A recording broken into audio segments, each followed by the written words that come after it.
Hey guys, welcome back to the channel. This is story about what if Naruto abandons Konoha at a young age and see how this changes his life completely. Part 1. Before I start, please do support for more amazing content and comments for part 2. Do consider to subscribe my channel and share my video to your friends and check out the description as well. Let's start the video. Hinata jumped gracefully off the branch and dodged the flames directed at her. She whirled in midair and thrust her palm out. Hakusho! She screamed. A burst of pure, blue chakra erupted out from her palm and hit the man chasing her squarely in the stomach. The man crumpled like a leaf and collapsed. As he fell, the dying light of the daylight glinted off his attite. In the dim light, one could see the depiction of clouds on it. Whirling again, Hinata landed heavily on a branch.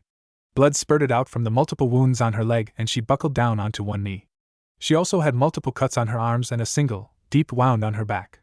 If she didn't stitch them up soon, she was going to die from blood loss. She tried to activate her Byakugan to scope out her remaining chasers but discovered that she didn't have enough chakra left to do so. She searched her pouch for soldier pills only to find out that she had lost them in one of her many skirmishes. The last 2 days had been hell for her. She only hoped that her team had survived the ambush that had been intended for her. She had led the ambushes away on the hope that they would leave her team alone. At the very least, it would be nice to know that her death had not been pointless. She considered ending her life then and there. Death was a much better fate than what awaited her if she got captured. She would, most probably, be forced to bear children, and after enough had been born, her eyes would be harvested. She pulled out a kunai and held it against her stomach. The tip pierced her skin and a thin trickle of blood dripped out. She held it against herself for a few moments before her nerve failed her. She had taken many lives already in her 18 years of life. Why couldn't she take her own? A noise jolted her out of her thoughts. 5 Kumonin had appeared. It was time to run again. She ran. She ran like she never had before. Blood was pouring out of her leg. She knew wasn't going to last very long. She saw a clearing up ahead and decided that that was a place as good as any to have a last stand. As she leapt onto the last tree, her leg buckled under her, and she fell forwards onto the clearing. She landed heavily on the ground and rolled a couple of times to reduce the impact. She stopped near the base of a tree. Sitting at the base of the tree was a blond man. Run away, she told him as she struggled to stand up. She would have to try and save this civilian as well now. The man had to be a civilian. She couldn't sense his presence even though he was just a foot away from her. With 5 soft thumps, her pursuers landed in the clearing. Shakily, Hinata took the form of her clan's taijutsu style. All the Kumonins drew their katanas. Against 5 jounin, she stood no chance at all. She was about to go on the offensive, when the blond man stepped in front of her. He was dressed completely in black. He had a ponytail hanging behind him. He also carried 2 swords which Hinata noticed were arranged in an unusual manner. One was slung on his right shoulder and the other at his left hip. The man spoke in a calm voice. Although I hate to admit it, I still have a tiny lingering loyalty for the village of my birth even though I have left it many years ago. The lady here happens to be from there. I don't really like fighting and so I request you to leave and forget her. I don't want to have to resort to violence. Derision emitted from the Kumonin, as if we would abandon a mission like this. Move away, civilian, or we'll kill you. What are you doing? Hinata cried. They are shinobi. Get away before they kill you. I'll hold them off for as long as I can. The man turned his head slightly and stared at her with an eye. They were the most strikingly blue eyes she had ever seen.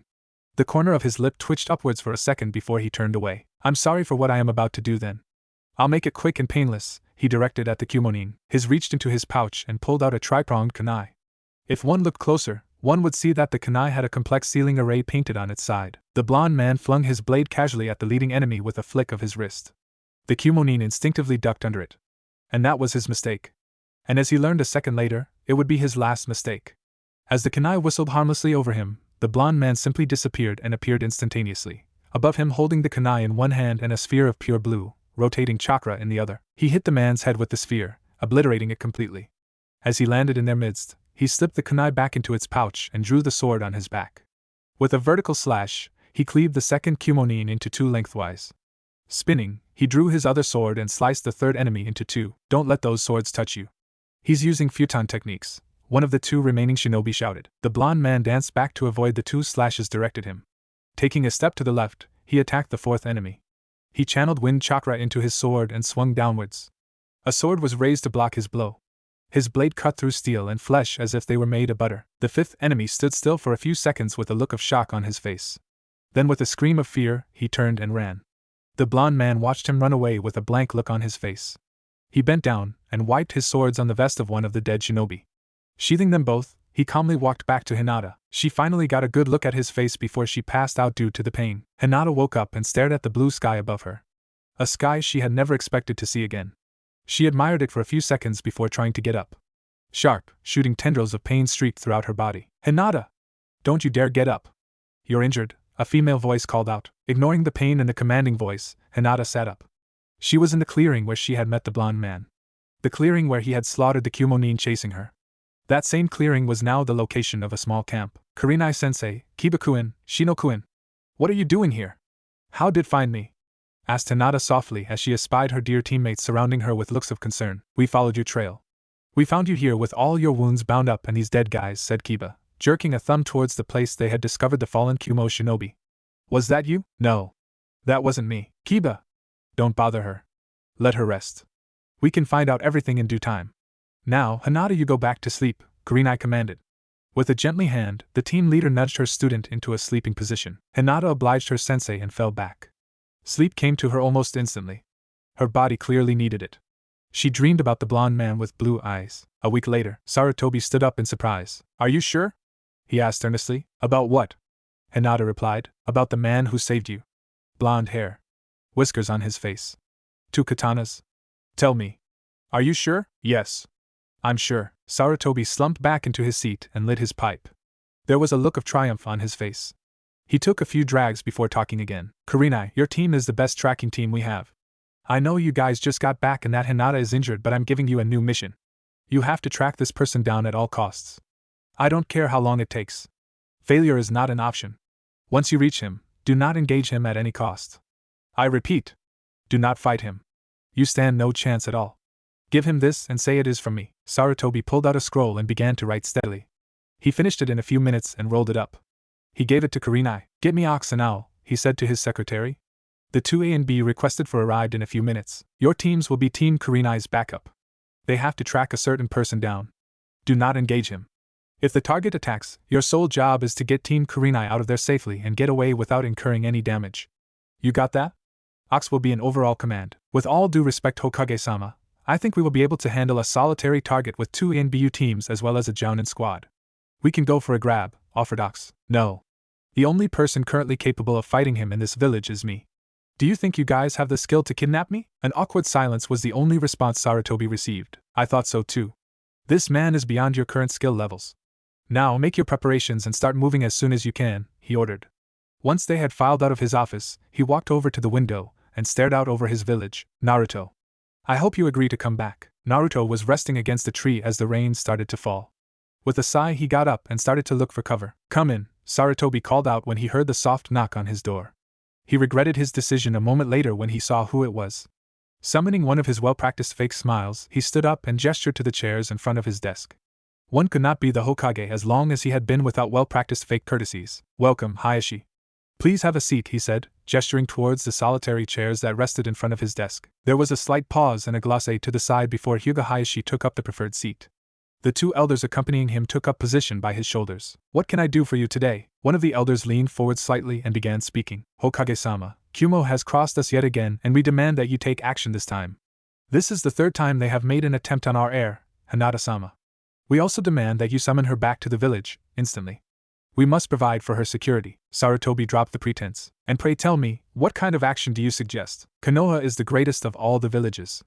We must put Kumo back in their place. So are you suggesting war? Yes, Hokage-sama. Get out. What?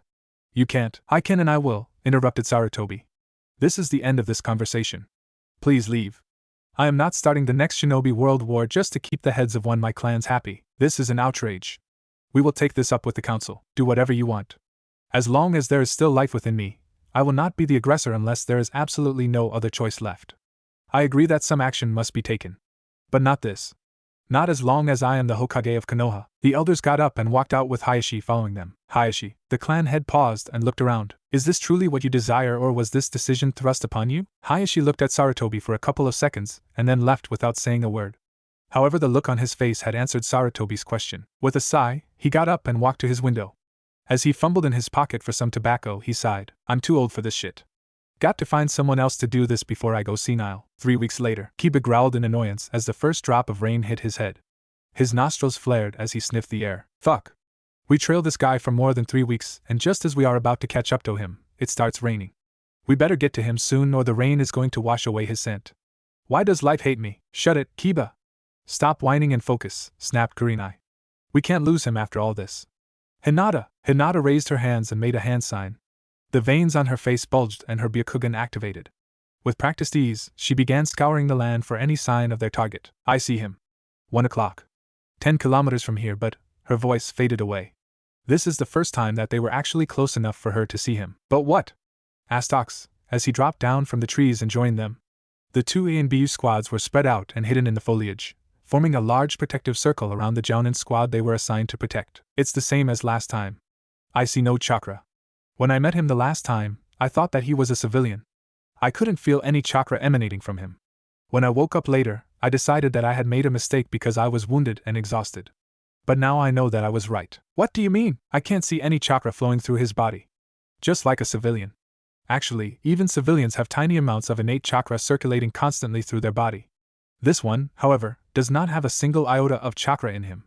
If not for my eyes, not any sensor would be able to detect him. You sure it's the same guy? Definitely. This is not good. He must be using some sort of technique to suppress and cloak his chakra. I have seen similar forms of this technique used by assassins before. Not good at all. A forest like this is the worst place to make contact with a guy like this. We don't have a choice. This rain is going to wash away his scent, and this distance is the limit of my vision. If he speeds up, then I might lose him. Well then, everyone. Battle stations. Time to make contact.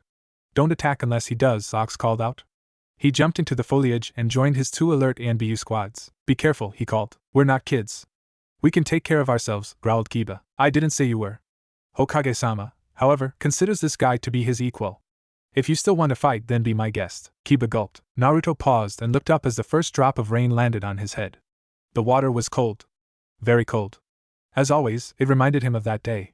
Shaking his head, he continued walking. I haven't said anything about it, but here goes nothing. Why are you letting those guys follow you? You're not even erasing your scent, TCH. Can't be bothered with it. The old man must have sent them. They're not enemies. I'll think about doing something, if they get too close. Well, they have picked up their speed now. They clearly want to make contact. I can count up to 13 chakra sources and one is not human. What are you going to do? What if they plan to capture you? Nah. The old man would never do that. Let's see what they have to say. It's that girl, isn't it? She intrigues you. Shut it, Kurama-san. You evaded them the last time the old man sent out someone to find you. What's different this time? Alright. I did do something about it. I left a marker behind and they're just about past it.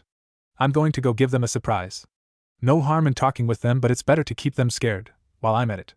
They might not try any funny business they might be thinking of doing. Changing the subject, are we? With a growl, Naruto disappeared. Hinata gasped and stopped abruptly. What's wrong?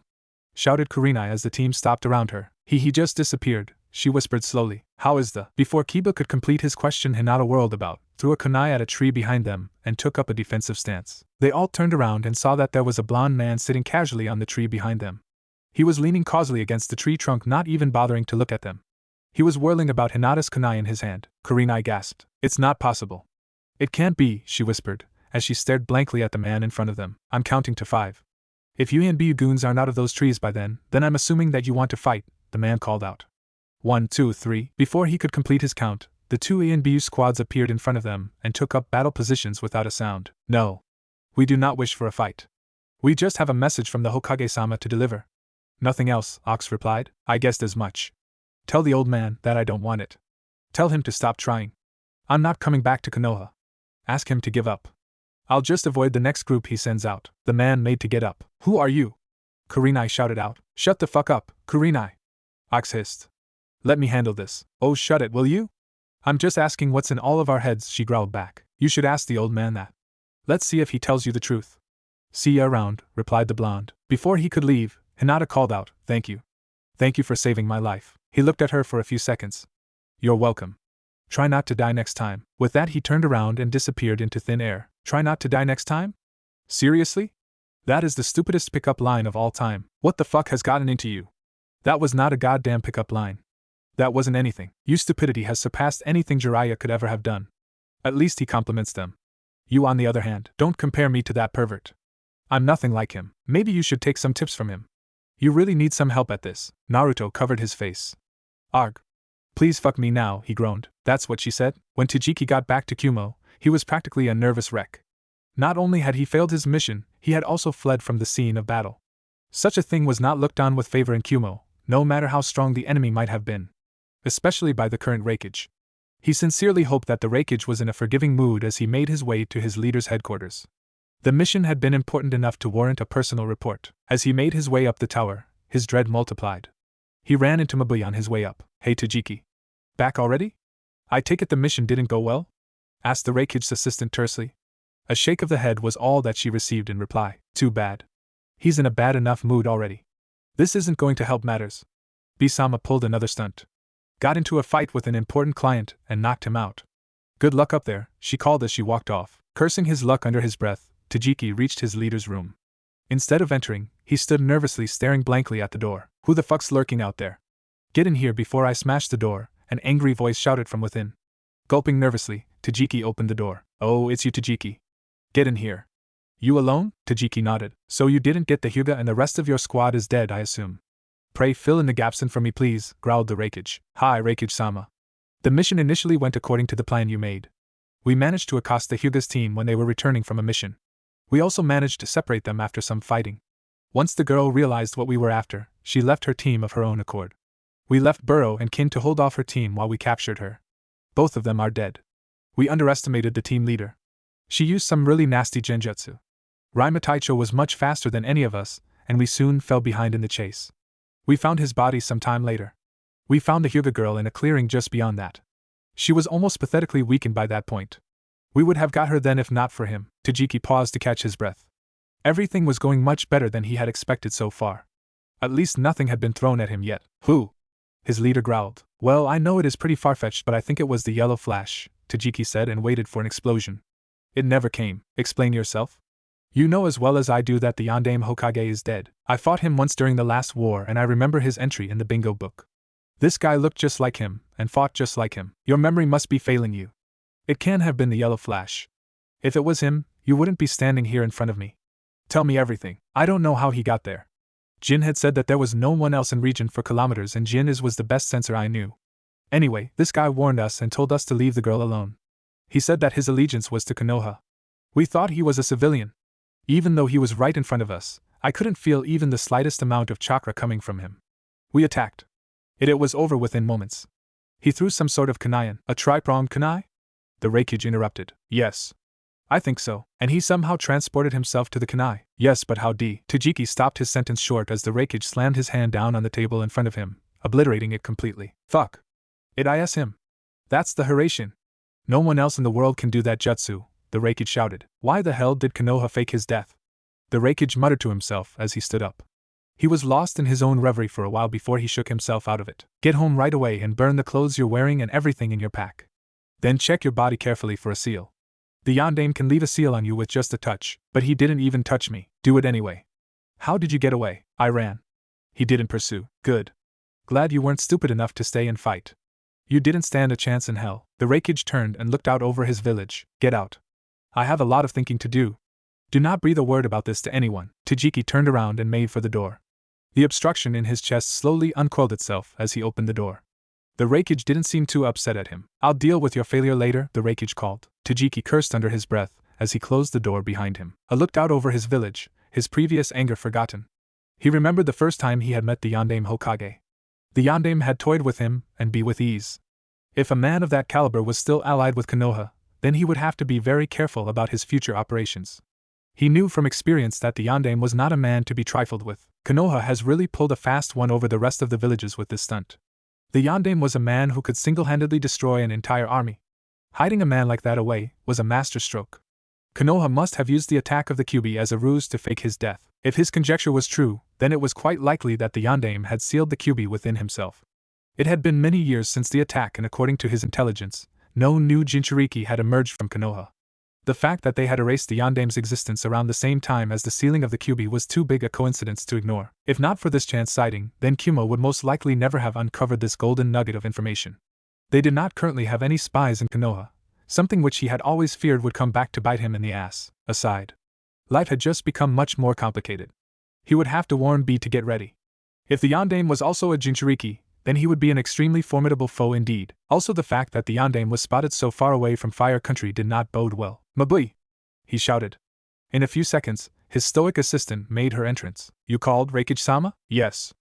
hide Tajiki away and issue a notice to all the other villages that he and the rest of his squad were missing Nin. Request them for any information they may have. Tajiki? Was the mission that bad? Yes.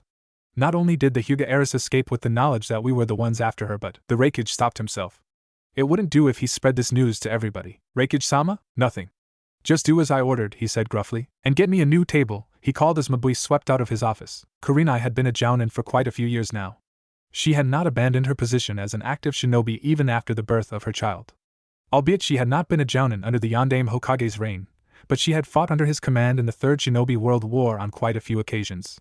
She knew what he looked like and she had observed how his abilities worked firsthand. The man her squad had been assigned to track had been a spitting image of the Yondaime, and the way he had teleported himself could only have been the Hiraition. She had questioned Hinata on the way back to Konoha. Her student had insisted that she had not seen the man make any hand signs or use any scrolls. He had simply teleported himself to their location. She had an inkling that the Sandaime knew more than he had revealed about the blonde man in question. The man wasn't the Yondaime himself, as he couldn't have been more than 20 years old. The Yondaime, if he were still alive, would have been around 40. It had been quite a while since something had intrigued her so much. She would extract answers from her father-in-law, even she had to use her son as blackmail material. The old man loved to dote on his grandson. She waited quietly while Ox debriefed the Hokage. Ox was a good shinobi despite the fact that he was a tad overzealous sometimes. The Hokage nodded when Ox was done, indicating their dismissal. She hung back and waited for the others to leave before speaking. The Hokage was looking at her with resignation written all over his face. He knew what was coming and he knew she would not relent until she had her answers. Oto-san, she said quietly as the door closed behind her. The Sandaime visibly flinched when he heard that. Knowing that she had the advantage, she pounced. You know who that man was, don't you? Was he the Yondaime's son? The Hokage sighed in exasperation. Kurenai, I know you're curious, but I request you drop this line of questioning. There's a reason I haven't told anyone about him. Why? You don't trust me? Your own family? The Hokage scowled. Stop trying to emotionally blackmail me. It's not a matter of trust. He is the Yondaime's son, isn't he? He looks just like him, and he's the right age. But why wasn't he wearing a Konoha Hittite? Is he a missing Nin? No. I have granted him hermit status, he growled. The old man was getting touchy. She would have to play her cards right if she wanted any more answers. She knew that she was taking a lot of liberties with the old man, but that was one of the advantages of being his daughter-in-law. When did he leave Konoha? And why does nobody know about him? She asked softly. Instead of answering her question, the Hokage disappeared in a puff of smoke. Kurenai cursed under the breath. She had pushed him too hard. It must be a really touchy subject for him if preferred running away over confronting her. She realized that she wasn't going to get anything out of him again. With a sigh, she turned and headed home to her son and husband. Sarutobi controlled his emotions as he sat upon the statue of his head. He took off his hat and let the breeze flow through his hair. He was tired and disappointed. He was too old to be involved in the day-to-day running of the village. He needed a successor. Jiraiya had openly refused and he hadn't spoken to Tsunade in many years. He needed to find a replacement soon, not just for his own sanity but also for the betterment of the village. 20 years ago, when he had been forced to come back out of retirement, he had hoped that Naruto would be the one to take up the mantle.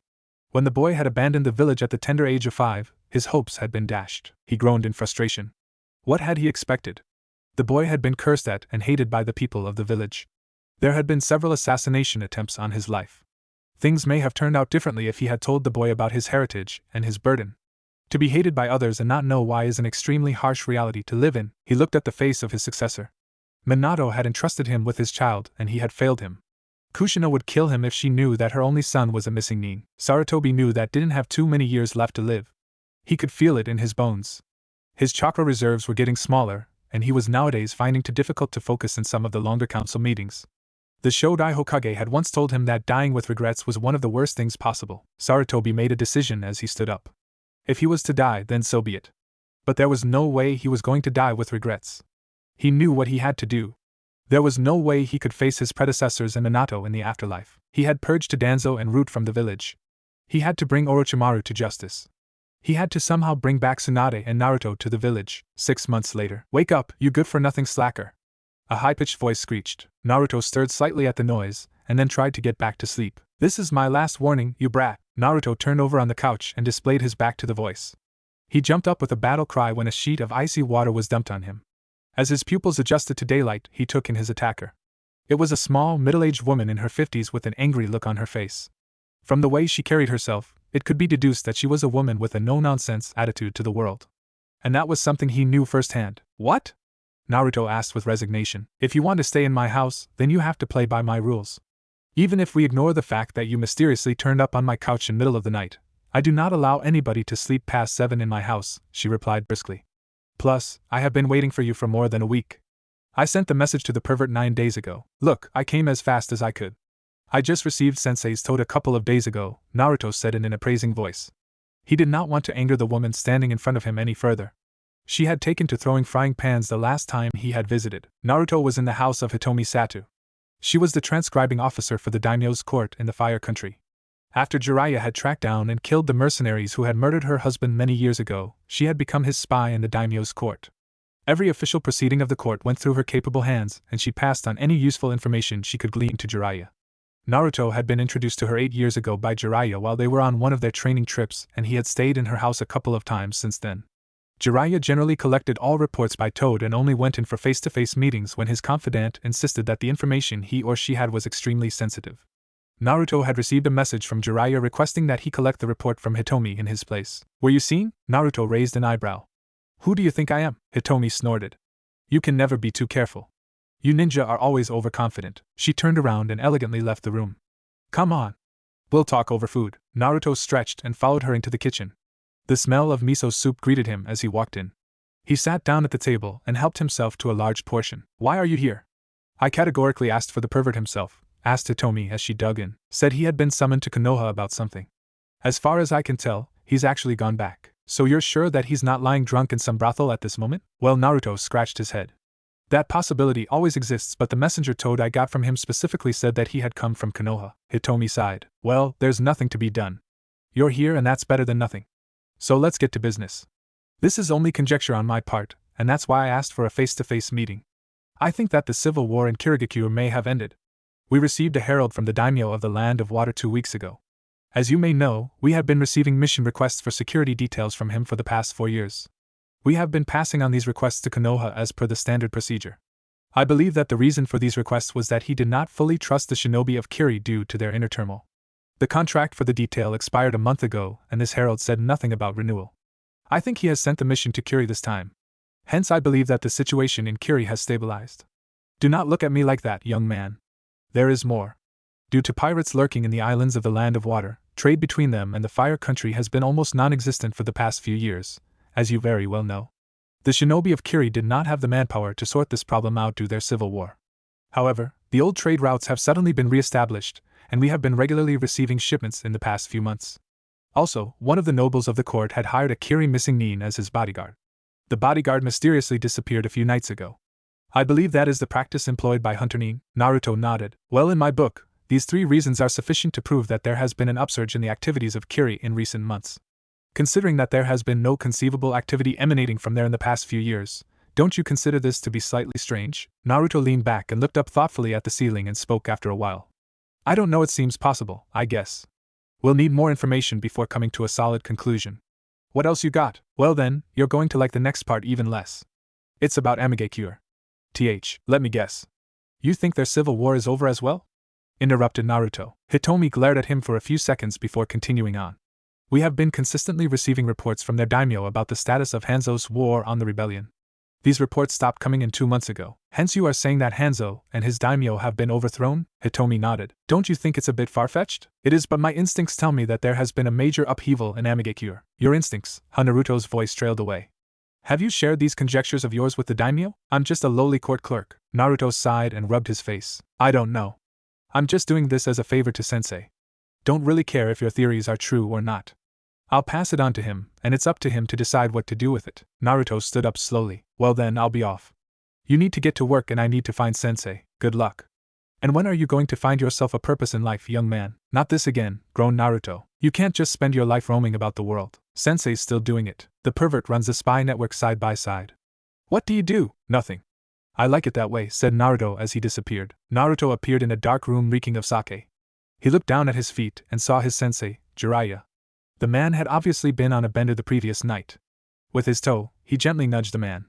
He was generally very grumpy when woken up, and Naruto had been on the receiving end of too many beatdowns to not be careful. Wake up, he said softly. Jiraiya stirred slightly but remained firmly in the realm of sleep. Naruto nudged his godfather harder. Wake up, you old fart, he said loudly. With a groan of protest, The Toad Sage blearily opened his eyes and looked up at his student. What the fuck do you want? You told me you were busy in Konoha, you fucking pervert. This is Konoha and as you can see I am busy. Naruto's eyes widened in shock. He walked over to the window and opened it, letting in the daylight. Staring at him from the mountainside were the faces of the Hokage. He groaned. Fuck. This actually is Konoha, that's what I told you. Bloody hell. I never in my wildest dreams expected you to really be here. I thought it was one of your excuses. Jiraiya groaned in protest as he sat up. Sorry kid. This really is Konoha. This is my flat. In Konoha. Fuck. Snarled Naruto. He hadn't been back here in more than 15 years and frankly he didn't want to back. That had been the one thing he had promised himself when he left. You okay, kid? Asked Jiraiya, sensing his distress. Yeah.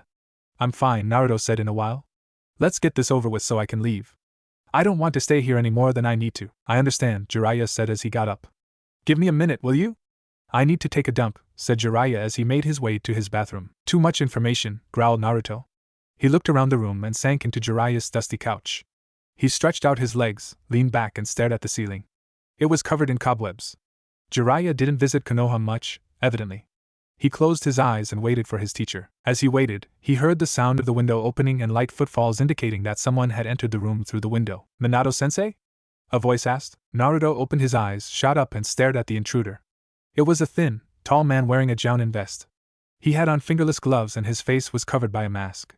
His hataite was pulled down to cover one eye, and he had the craziest silver hair Naruto had ever seen.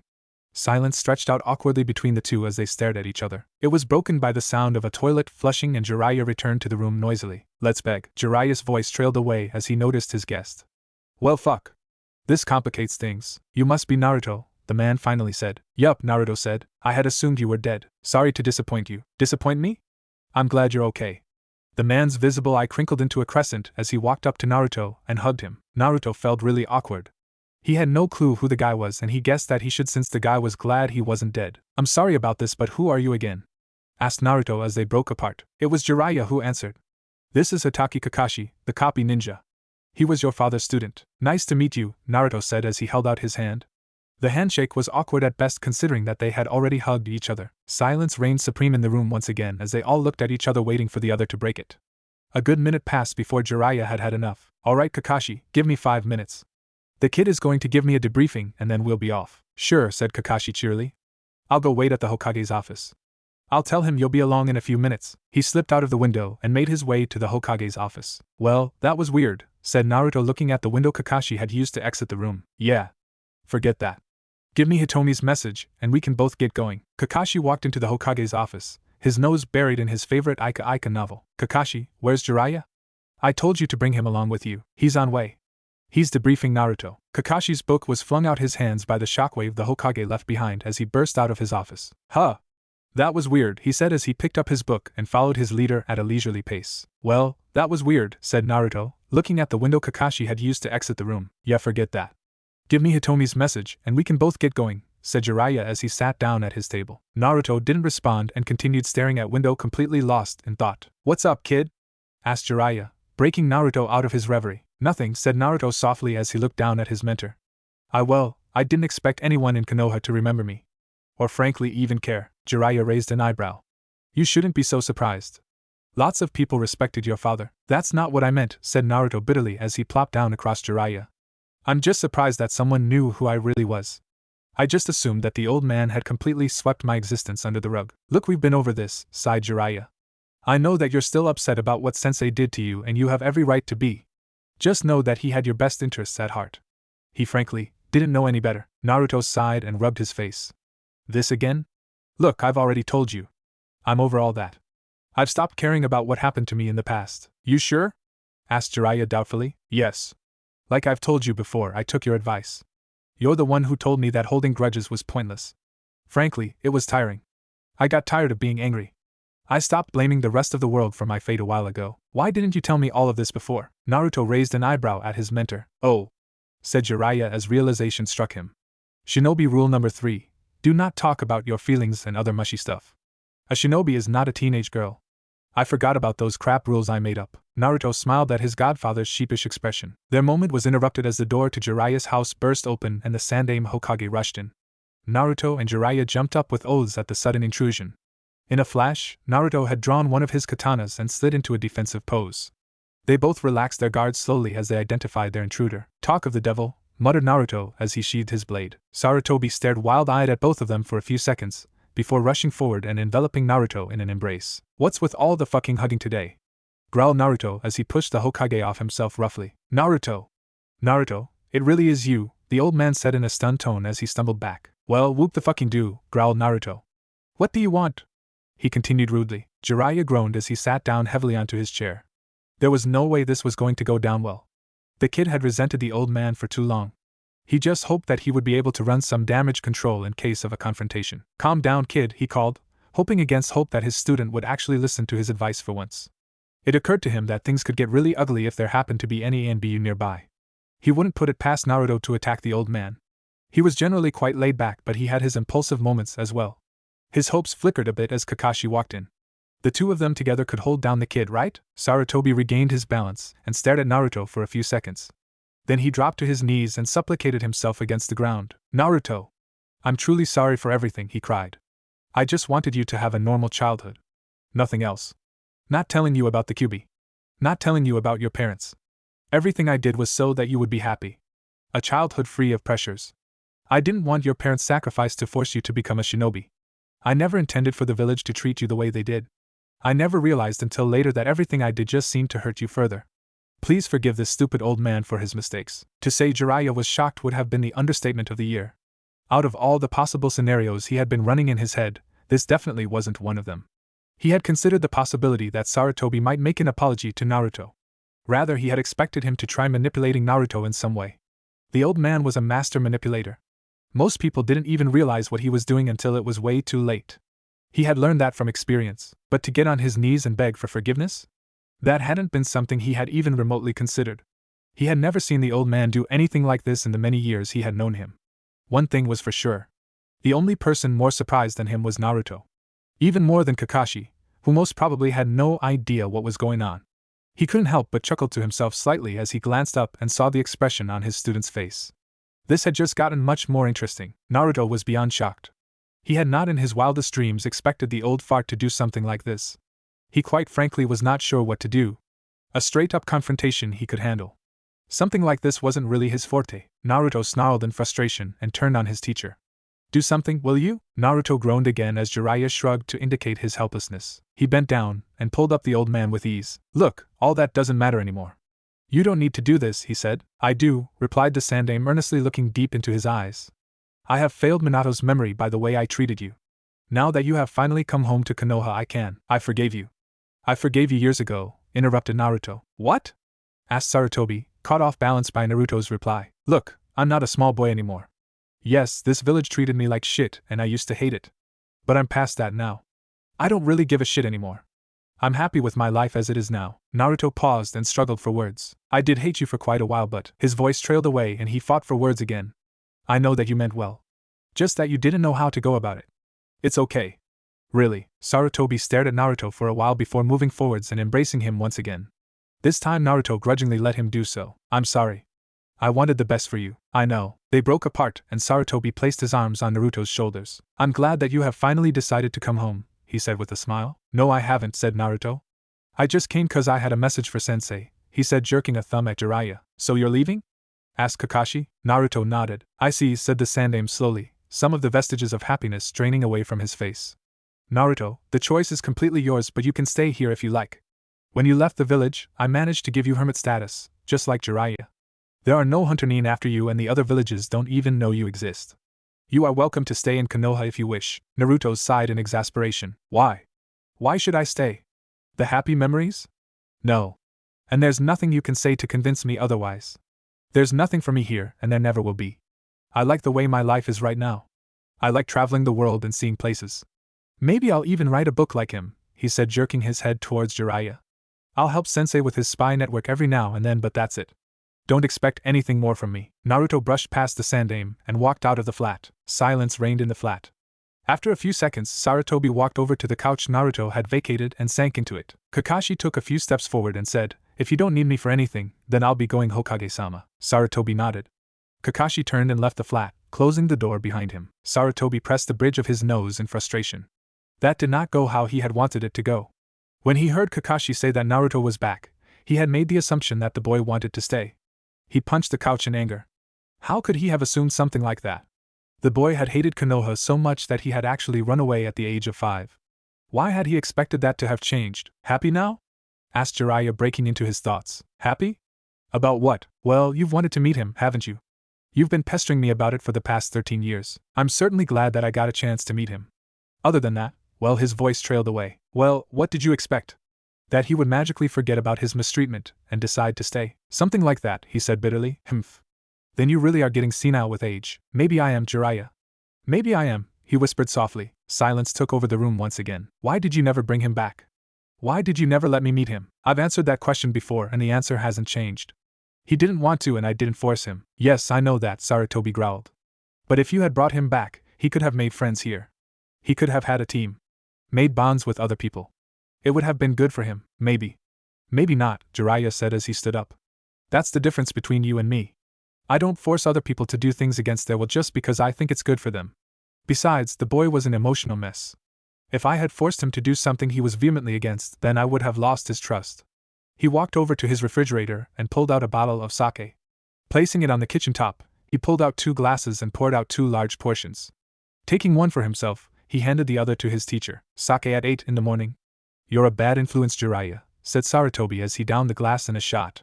He held out the glass for a refill. Jiraiya raised an eyebrow at him, shrugged and then poured him another. I'm dying, Jiraiya. I don't to die with regrets. Naruto is a regret? Yes. One of my biggest. I won't be able to look Kushina and Minato in the face when I die at this rate. That's why I wanted to rectify my errors with him. Look, that's all well and good, but manipulating him into staying isn't the best way to go about it. Sarutobi sat up in anger. Manipulate him? What do you mean? That whole show just now. You think I don't know what that was? All the strength left Sarutobi's shoulders and he fell back into the couch. If my own student thinks that I'm a lying bastard, then what hope do I have? Jiraiya whirled about and looked at his teacher. You really meant all that? He asked incredulously. You think I would prostrate myself before a 20-year-old boy if I didn't really mean it? Well, shite, Jiraiya whistled. Look, sensei, I know Naruto. He extremely laid back, but he doesn't take kindly to being forced to do anything. He absolutely loathed it when I was teaching him how to break out of a genjutsu. He hated it when his own body wasn't under his own control. He's a good kid, but he has a lot of trust issues and problems with authority. Understandably so. He's also a lot like both of his parents. He's got Minato's intelligence and kindness. He's got a bit of Kushina's mischief as well, but rarely ever lets it out. He's got a personality of his own, and he's just as stubborn as both his parents. You've got to understand that. If you want him to accept you, then you're going to have to see him for what he is. Sarutobi leaned back and looked up at the spidery ceiling just as Naruto had done a while back. It seems to be so, he said softly. Well, then I'll have to do what I can to build bridges before he leaves. Naruto walked out the flat and made for the stairs. He paused at the top step and leaned over the banister to have a look down. He was on the 4th floor. Using the banister as a fulcrum, he jumped over and landed lightly on the ground a few seconds later. He stood up and brushed himself off. Looking around, he spotted the exit and walked out. The building opened out onto a reasonably busy thoroughfare. He quietly slipped into the crowd and walked along with the flow. Looking up at the Hokage mountain, he stared at the face of his father as he walked along, using just his shinobi senses to avoid walking into someone. You're being followed. I know. It's that Kakashi fellow. I know. What are you going to do? Nothing. Shake him off if he sticks to me for too long, I guess. Meh. Laid back as ever? Naruto didn't dignify that with a response. He sensed that Kakashi was catching up to him but did nothing. That was a pleasant chat back there, said Kakashi conversationally as he caught and started walking by his side. Meh, replied Naruto. You don't talk much, do you? Asked Kakashi, his eye crinkling into a smile. What do you want? Nothing. Just wanted to talk. About? You. I owe you no answers, said Naruto, a tad harshly. All he wanted was to be left alone to live his life. He didn't like the consistent barrage of personal questions this day seemed to be throwing at him. Actually, you do, said Kakashi seriously. How so? Well, I was the ANBU on duty the day you left. Naruto stopped abruptly in the middle of the street and sidestepped the woman who almost bumped into him. Realizing that he was alone, Kakashi stopped as well and turned back to look at Naruto. Naruto gestured at a nearby rooftop and jumped off. Kakashi followed suit. Naruto landed on the roof and sat down on the edge. Kakashi landed next to him, a few moments later. Why did you let me go? He asked, looking at his father's student. Kakashi looked away as he answered. I had been watching you for months. You were angry. Upset with the world. I knew that if I made you stay, you'd just grow angrier. I know how it feels to be angry at the world. He shrugged. I knew that if I forced you to stay, nothing good would have come of it. What did you tell the old man, the Hokage? The truth. And, well, he didn't like it, but I think, in the bottom of his heart, he knew that it was the right thing to do. The right thing to do was to let a 5-year-old boy into the wild to fend for himself? You complaining? No, said Naruto, once again staring at his father's face. It was hell and I almost died many times, but for the first time in my life, I was happy. I was the only one in control of my fate, and that felt really good. How did you survive? Taught myself how to fish and hunt. Did a couple of odd jobs in a few villages here and there to earn money. How did you meet Jiraiya-sama? Naruto chuckled. Well, let's just say I'm really lucky. What do you mean? I got lost and ended up in NT Mayaboku. What? No, Naruto laughed at Kakashi's reaction. I'm not kidding. The biggest piece of luck I've had in my whole life. I somehow ended up in NT Mayaboku just like Sensei did all those years ago when he was on his travels. Just like Kushina-san, muttered Kakashi as he shook his head. What do you mean? Huh? Said Kakashi, surprised that Naruto had heard. Well, she had the same kind of luck. Every time she went into a gambling hall, she would clear the whole place out. In fact, she was eventually banned from almost all the halls in the village, from what I remember. What? Really? Asked Naruto laughing. Yes, smiled Kakashi. That pissed her off to no end. Then there was the time she challenged Tsunade-sama to a match of poker and Naruto lost track of time as Kakashi regaled him with stories of his parents. Sarutobi sat up on his student's couch and looked at Jiraiya askingly. You find him? Kind of, said Jiraiya as he placed a bottle of sake into his refrigerator. I have narrowed him down to one of 3 locations. The possibility that he's not in any of the locations also exists. He shrugged. The guy I managed to turn is just a genin. He couldn't get me anything more concrete. We'll have to hit all 3 of them at the same time, Sarutobi said thoughtfully. Time frame? A week at most. A direct attack is not possible. All 3 of them are reasonably big bases. They'll definitely be heavily militarized and heavily guarded. What do you suggest then? I don't know, he replied vaguely. Assassination team maybe? Although I don't think you have an assassination squad capable of taking out Orochimaru. Even if you have one, you definitely don't have 3. And 3 is what you need. Sarutobi nodded dolefully. What if I take 1? You can take the 2nd. And the 3rd? The 3rd is a problem. Danzo? No. I have another plan for him. What about her? You think she'll do it? Unlikely. Plus don't forget about that fear of hers. A guy like Orochimaru will definitely use it against her. Besides, convincing her to return is going to be an even bigger pain in the first place. That's not something I'm willing to take up for now, Sarutobi sighed. I know. It's going to be difficult. Difficult, huh? Chuckled Jiraiya. That's putting it lightly. What about Naruto? Asked Sarutobi after a while. Will he do it? Honestly, I don't know, said Jiraiya. Sometimes, even I can't tell what the kid is thinking. If he agrees, can he do it? Definitely, chuckled Jiraiya. It'll be a cakewalk for him. But that's not the problem here. What is then? You? Me? Yes. You, nodded Jiraiya. The Hokage running a mission himself? It's too risky. The village can't afford to lose you now. You have no obvious successor right now. I can take care of myself. I don't think you can. Orochimaru, he's not the same anymore. I've been to one of his bases. It was horrible. The kind of things he was doing in there were unspeakable. He's definitely modified his body somehow. That much I'm sure of. It's not going to be an easy task to kill him. Besides, are you sure you can do it? You let him go the last time. You're one to talk. You let him go as well. My case was different, said Jiraiya as Sarutobi raised his eyebrow at him. Back then, I don't think I was strong enough to beat him even if I wanted to. You had already mastered Sage Mode by then, hadn't you? Jiraiya nodded. Then you could stop him. I've seen you fight in Sage Mode.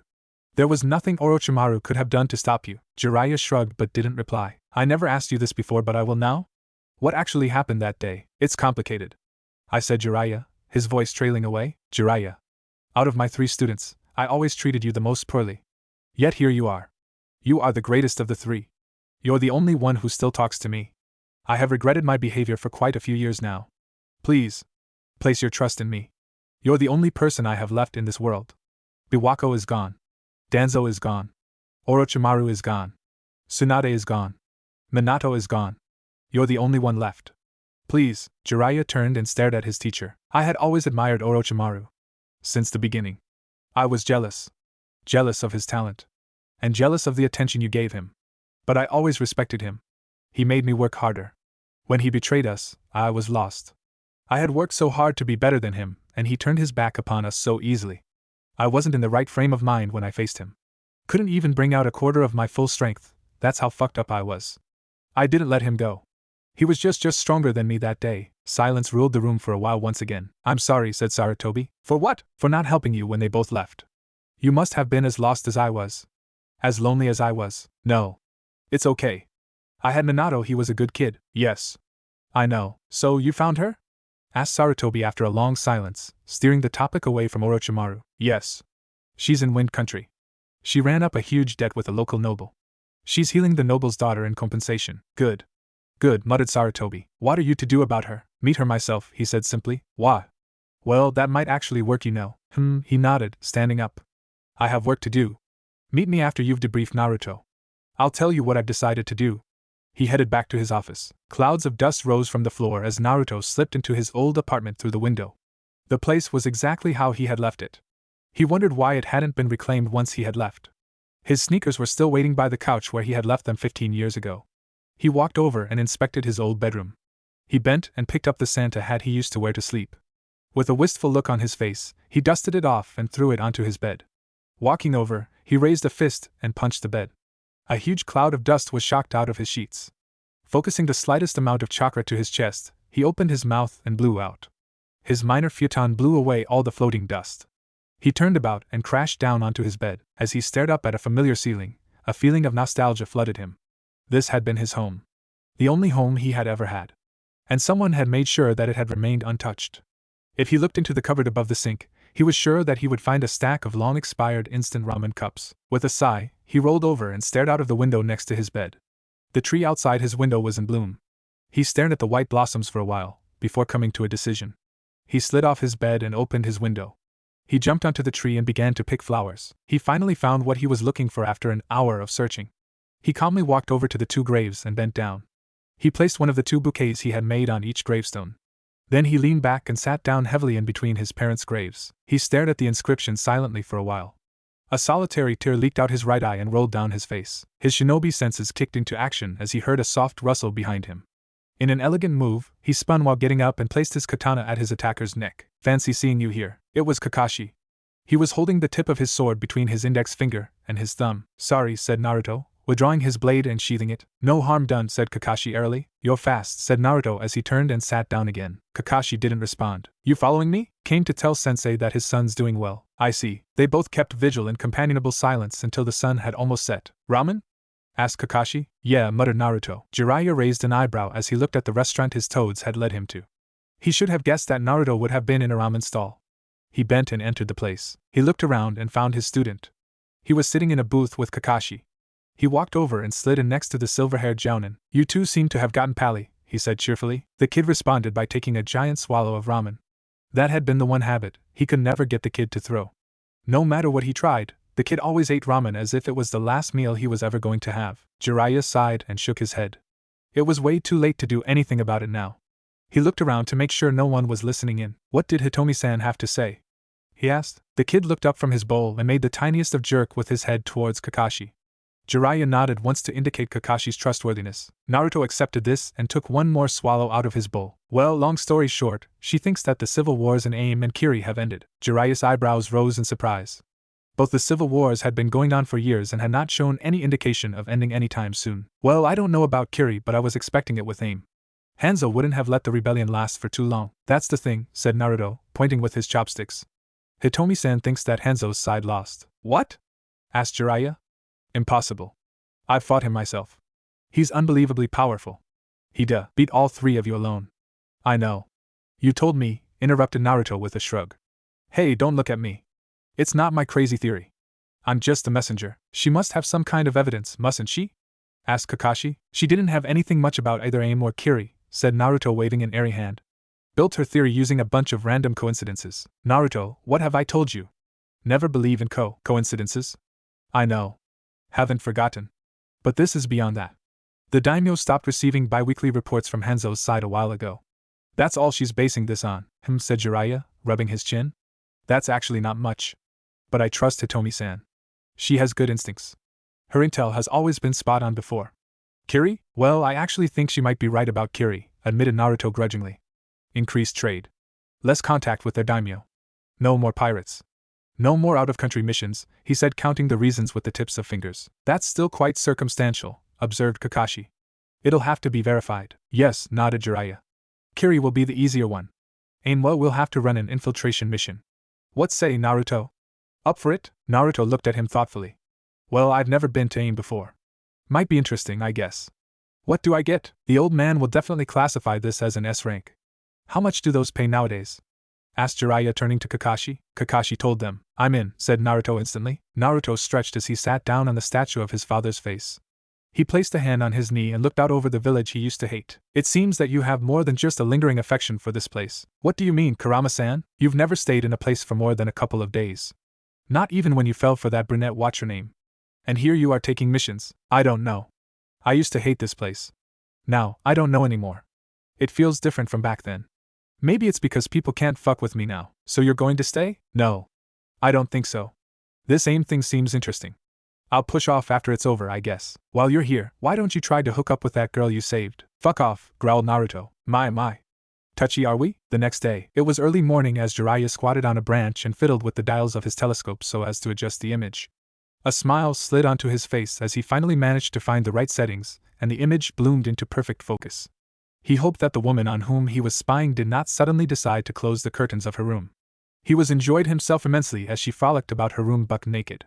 For some reason, kunoichi were always much more brazen than civilian women within the confines of their homes. That would be a good theme to base his next book on, he decided. And it would require quite a bit of research as well. His grin grew wider. Somebody cleared their throat behind him. With a sigh, he abandoned his telescope and turned. How do you always manage to find me so easily? He asked his teacher. Sarutobi raised an eyebrow. Oh yeah, that fucking crystal ball of yours. I'm going to steal it from you, one of these days. If I had that, then I would never have to leave my room to do my research. His teacher glared at him. Why do you insist on calling that filthy habit of yours research? Because it is. You think writing a best-selling series is easy? Yeah. And you have to write to judge me, you old fart. I know exactly what you use that crystal ball to do. Shut up, roared Sarutobi. I have never once misused it. Yeah. And my balls are made of solid gold. His teacher glowered at him menacingly. Enough of this foolishness. We have important things to discuss. Yeah. Sorry. Let's get it over with. There's a naked kunoichi dancing about back there, said Jiraiya, jerking a thumb in the direction of the kunoichi's building. The faster we're done, the better. A kunoichi? Who? Aha! Shouted Jiraiya, pointing at Sarutobi accusingly. I knew it. You're just as bad as me, Sarutobi growled in anger. Okay. I'm sorry, said Jiraiya in a placating voice. No more jokes. What did you want to talk about? Sarutobi sighed and sat down next to him on the branch. How you managed to hide this side of you from Biwako-sama for all these years, I'll never know, commented Jiraiya. I was barely out of puberty when I was made Hokage. We were in a war for most of my early years and I was married off not too much later. What do you expect? Asked Sarutobi blithely. Besides, it's normal for most men hide these kinds of things. You're completely crazy and hence the exception. Jiraiya raised the telescope back to his eye. What did you want to talk about? He asked seriously. Orochimaru. We can't attack unless we definitely know his location. Ignore everything else and focus on him for now. Find out where he is. And then finish him off. Jiraiya didn't reply. He continued staring into his telescope, lost in thought. He wasn't sure if he would be able to defeat Orochimaru or not. His ex-teammate had been obsessed with the notion of immortality. He had no idea what kind of progress Orochimaru had made in that regard. Despite all his other failings, the man was a genius and incredibly patient as well. If anybody had a chance of achieving the impossible, then it was Orochimaru. Is that an order? Yes. No more second chances. No more softness. I see, said Jiraiya, passing the telescope to his sensei. Top floor. Third window from the right. He fell back heavily onto the branch from his squatting position. Like I said, it's going to be tough. Even with Sage Mode, it's not going to be easy. I never said it would be, said Sarutobi as he stared into the telescope. Putting it down, Sarutobi turned to his student. So you'll do it? Yeah. I guess so. It'll be tough finding him in the first place. But I can't abandon all my other sources like you asked. My network would collapse in an instant. Can't you ask Naruto to take over for a while? He knows everything about it, right? Yeah.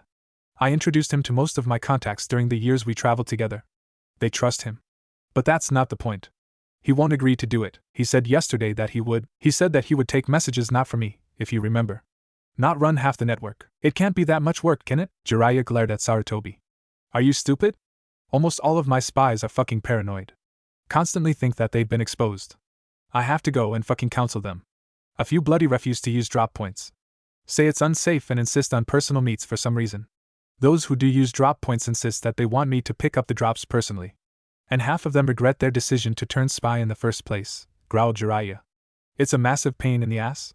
Makes me regret ever agreeing to do this in the first place. Why the fuck do you think I go about doing shit like this? Asked Jiraiya, gesturing at the telescope. It's the only time of the day I have for myself. So will he do it? Jiraiya howled in exasperation. The fucking manipulator was back. This was how the old fart had roped him into this job in the first place. Did you not hear what I just said? I did. And did you not hear what I said? Naruto's lazy as hell, old man. There's no way he'll agree to it. Can't you explain the situation to him? Jiraiya furrowed his eyebrows. Sarutobi was up to something. You're trying to force him to stay here? He accused. Of course I am, replied Sarutobi unashamedly. You admitted it, said a shocked Jiraiya. Yeah. I'm old and I want a successor. I can't do this forever. Besides, the boy needs a home. He can't wander the world aimlessly forever. Jiraiya sighed and rubbed his face. Again with the fucking meddling. Can't you let the poor kid be in peace? He's had a shit life. Let him do what he wants to do. No. I am the Hokage. If I don't meddle, then this village will never prosper. It's already prospering. Just let it be. Can't we just agree to disagree? Jiraiya groaned. Okay, I'll ask him. But only because the Orochimaru thing is important. Do not think for an instant that I support you trying to manipulate him. For the last time, I'm not trying to manipulate him, roared Sarutobi. I want the best for him, just like you do. He is Minato's son and I owe Minato that much. Naruto may be an adult but that doesn't mean he's omnipotent. He's still young and he needs someone to look out for him. I'm looking out for him, roared back Jiraiya. I see, said Sarutobi quietly. And what kind of life do you want for him? The same as yours? To wander alone aimlessly throughout the world with no purpose until he's an old man? Jiraiya rose to his feet and clenched his fists. He stared down at his teacher with unrestricted anger. So you're saying that my whole life has been a waste? He asked quietly. No. You've had a good life. You had a family. You have friends and comrades. And above all you have a home. Even when you roamed the world, you did so out of your love for Konoha and the desire to protect it. But what about Naruto? He has no one. He has me. And will you live forever? You're an old man, Jiraiya. You've crossed 60. You'll die sooner or later just like the rest of us. What about Naruto then? We humans are social creatures. Loneliness does not become us. All the strength left Jiraiya's body. The old man had aired Jiraiya's innermost fears. Fears which he had been hiding away for a while. Fuck you, you old man, he said as he collapsed down onto the branch. You're too smart for your own good. What do you mean? Jiraiya was silent for a while, collecting his thoughts. He began talking in a quiet voice in a while, his eyes unfocused. I know I'm going to die soon. I'm not as fast or as strong as I used to be. When I die and when I meet Minato and Kushina, what'll I say to them? They'll ask me if Naruto is happy. And I'll have nothing to say to them. Naruto's not happy? He's not unhappy. But true happiness? I don't think he's really experienced that. I tried to do what I could, but what I don't think it's enough. He deserves much more. He deserves to fall in love. He deserves a family. I think that's what he wants deep down. Then why are you upset about this? Isn't it good if he stays? I don't want him to stay here because I manipulated him. I want him to stay here because he wants to. Besides, if he finds out about this, then he'll never trust me again. And I don't think that's something I can handle. A long silence fell between them. Trust me. I'm not trying to manipulate him. I want happiness for him as well. Yeah. I know. Sorry about what I said. No. It's okay. I said things which I shouldn't have said as well. What's with us? Laughed Jiraiya suddenly. We've become a pair of old, nostalgic coots. We've only been talking about emotional shit for the past 2 days. That's because we are old coots. Fine then, said Jiraiya after another long pause. I'll get going. I'll convince Naruto somehow and push off. I'll let you know when I find something. He got up and stretched leisurely. Talking his telescope from Sarutobi, he jumped lightly onto the ground. Let me know how the Tsunade thing goes, he called over his shoulder as he walked away. Kakashi told me about your intel. Tell Naruto to come to my office at noon, called back Sarutobi. Jiraiya groaned in frustration as the toad led him back to Ichiraku. How the hell could someone like ramen to the extent Naruto did? He went in and sat down on the stool next to Naruto. Naruto had a pile of empty bowls stacked in front of him. His student looked up from and nodded at him. Sup, sensei? I need you to cover for me. I have some stuff to do and I can't handle the network for now. Research? Asked Naruto with a scowl. No. Mission. Oh, okay then. Huh? Asked a stunned Jiraiya. You'll do it? Yeah. What's wrong? Asked Naruto as he took a sip of his broth. Jiraiya inspected his student suspiciously.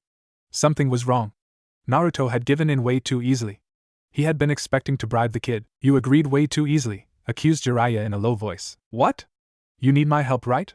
So I agreed. Right, said Jiraiya disbelievingly. What the fuck, man? I agreed to help you. Be grateful. Okay. Thanks then. I received a message from Aoshima today morning. He's made a drop. Don't forget to pick it up. Here's my notebook, he said, passing over a small book. That's got all the recent activities in it. Here, this is my treat. Consider this my thanks, said Jiraiya, slapping some money onto the counter and standing up. The old man wants to meet you in his office at noon about a mission.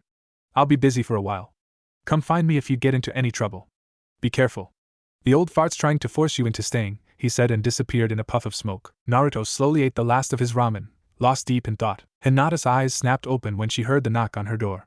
She rose from her bed gracefully and walked to her closet. 1 second, she called as she rummaged in the closet.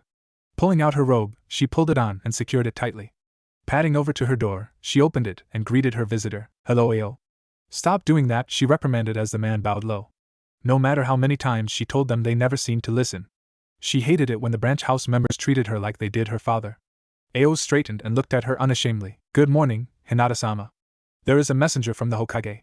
You have been summoned to his office at noon. You were mentioned by name. Her name had been mentioned. That meant that she had not been summoned as an ANBU member but as a standard shinobi. Ordinary messengers did not know the identities of Konoha's elite. Thank you, Ao. I'll be down soon, she said as she closed the door. She wondered what kind of mission the Hokage had for her. Her ill-fated mission 6 months ago with her old team had been her first non-ANBU mission in a while. She couldn't remember the last time she had run 2 regular missions in such a short time span. Pulling off her robe, she walked into her bathroom for a long soak. Hinata slipped out of the Hyuga compound and set off towards the Hokage's tower at a brisk pace. The time was 11:45, and she had more than enough time to make it on time even if she walked. Her hair was pulled back in a ponytail, and she was wearing the standard-issue Jounin uniform. She had taken care to wear a long-sleeved shirt over her fishnet armor in order to hide the ANBU tattoo on her shoulder. She gloried in the warm noonday sun as she walked and mentally prepared herself for the upcoming mission. It would be good to do a non-ANBU mission again. Although she enjoyed her position amongst Konoha's elite, the amount of blood in every mission never ceased to amaze her. In short order, she arrived at her destination and made her way up the tower, smiling at the occasional acquaintance. The Hokage's assistant nodded her in as she reached the topmost floor. With a smile of thanks, she knocked on her leader's door. Come in, the Hokage's voice called. She pushed open the door and made her way in. The Hokage was standing at the window and staring out at the academy. He seemed to be looking at a bunch of children playing in the academy playground.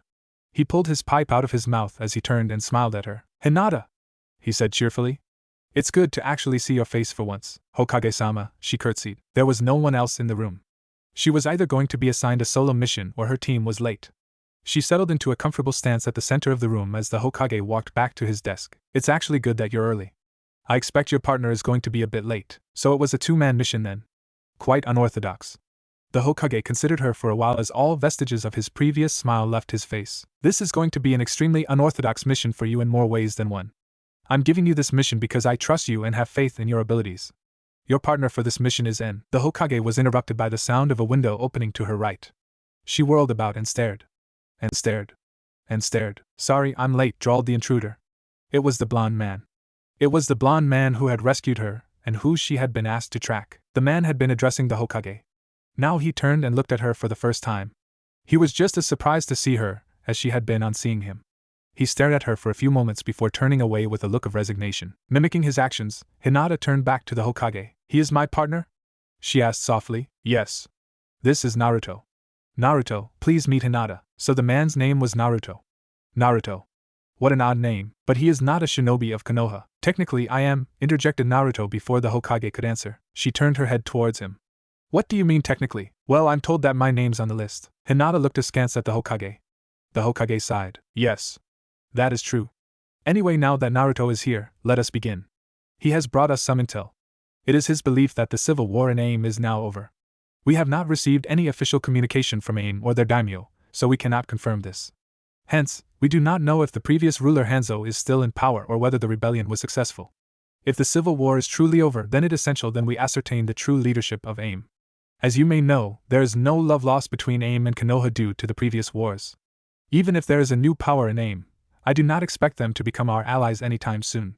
Too much of their blood has been shed by us. At best, we can hope that they remain neutral. I have already informed the border patrol and they will remain on high alert until we can be sure that an attack isn't coming. That will be your job. You two have to infiltrate AIM and find out as much as you can. Do not under any circumstance be detected. If the worst happens, ensure that Konoha's involvement is not revealed. This is a S rank, so please be careful. Any questions? Yes, said the man named Naruto. And when I agreed to do this, it was under the assumption that I would be alone. No offense, he said, looking at her. None taken. I'm sorry, Naruto.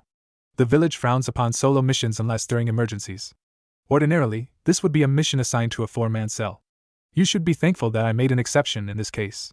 Besides, due to her abilities as a Byakugan user, Hinata is one of our best infiltrators. You'll be foolish to turn her down. Naruto accepted defeat and nodded in resignation. What's the time frame for the mission? Asked Hinata. Obviously, the faster you finish the better. But I would advise you not to unnecessarily hurry and end up making a rookie mistake. Do not worry about the border patrol.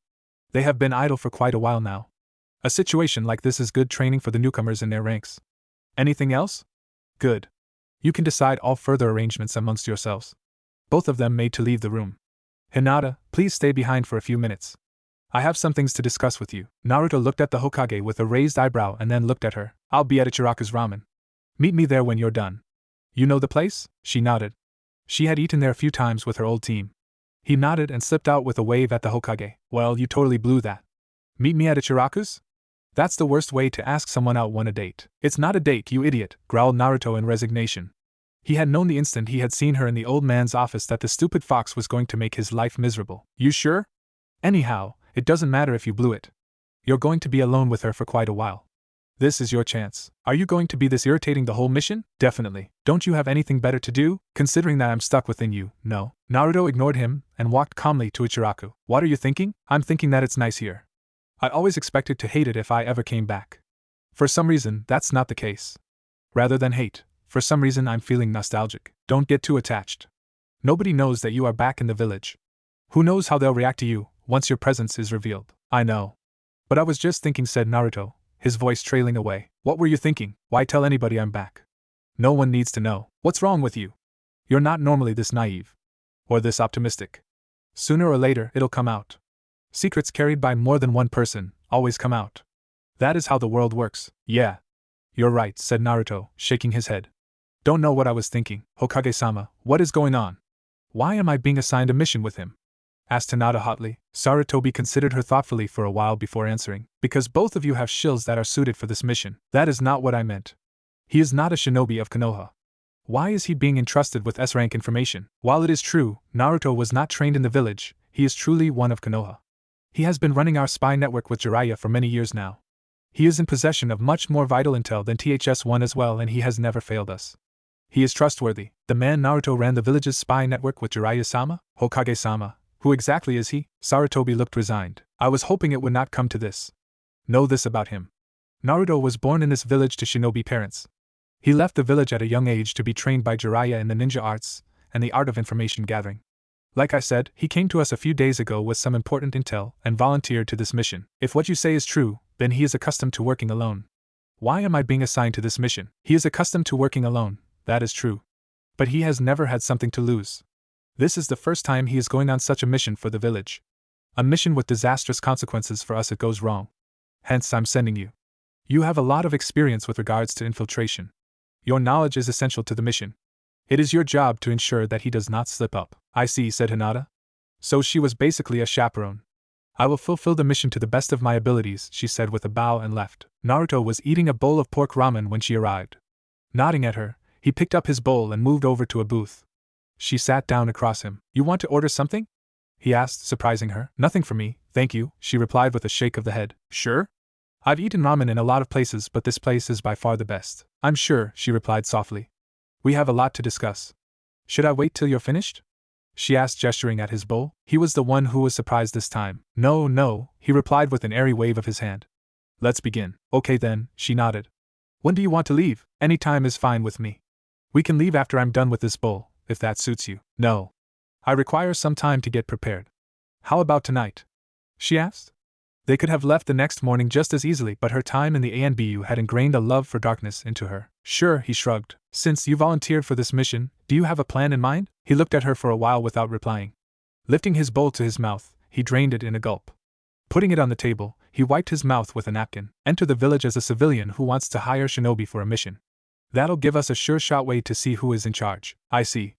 I don't see where I feature in your plan. That was my original plan.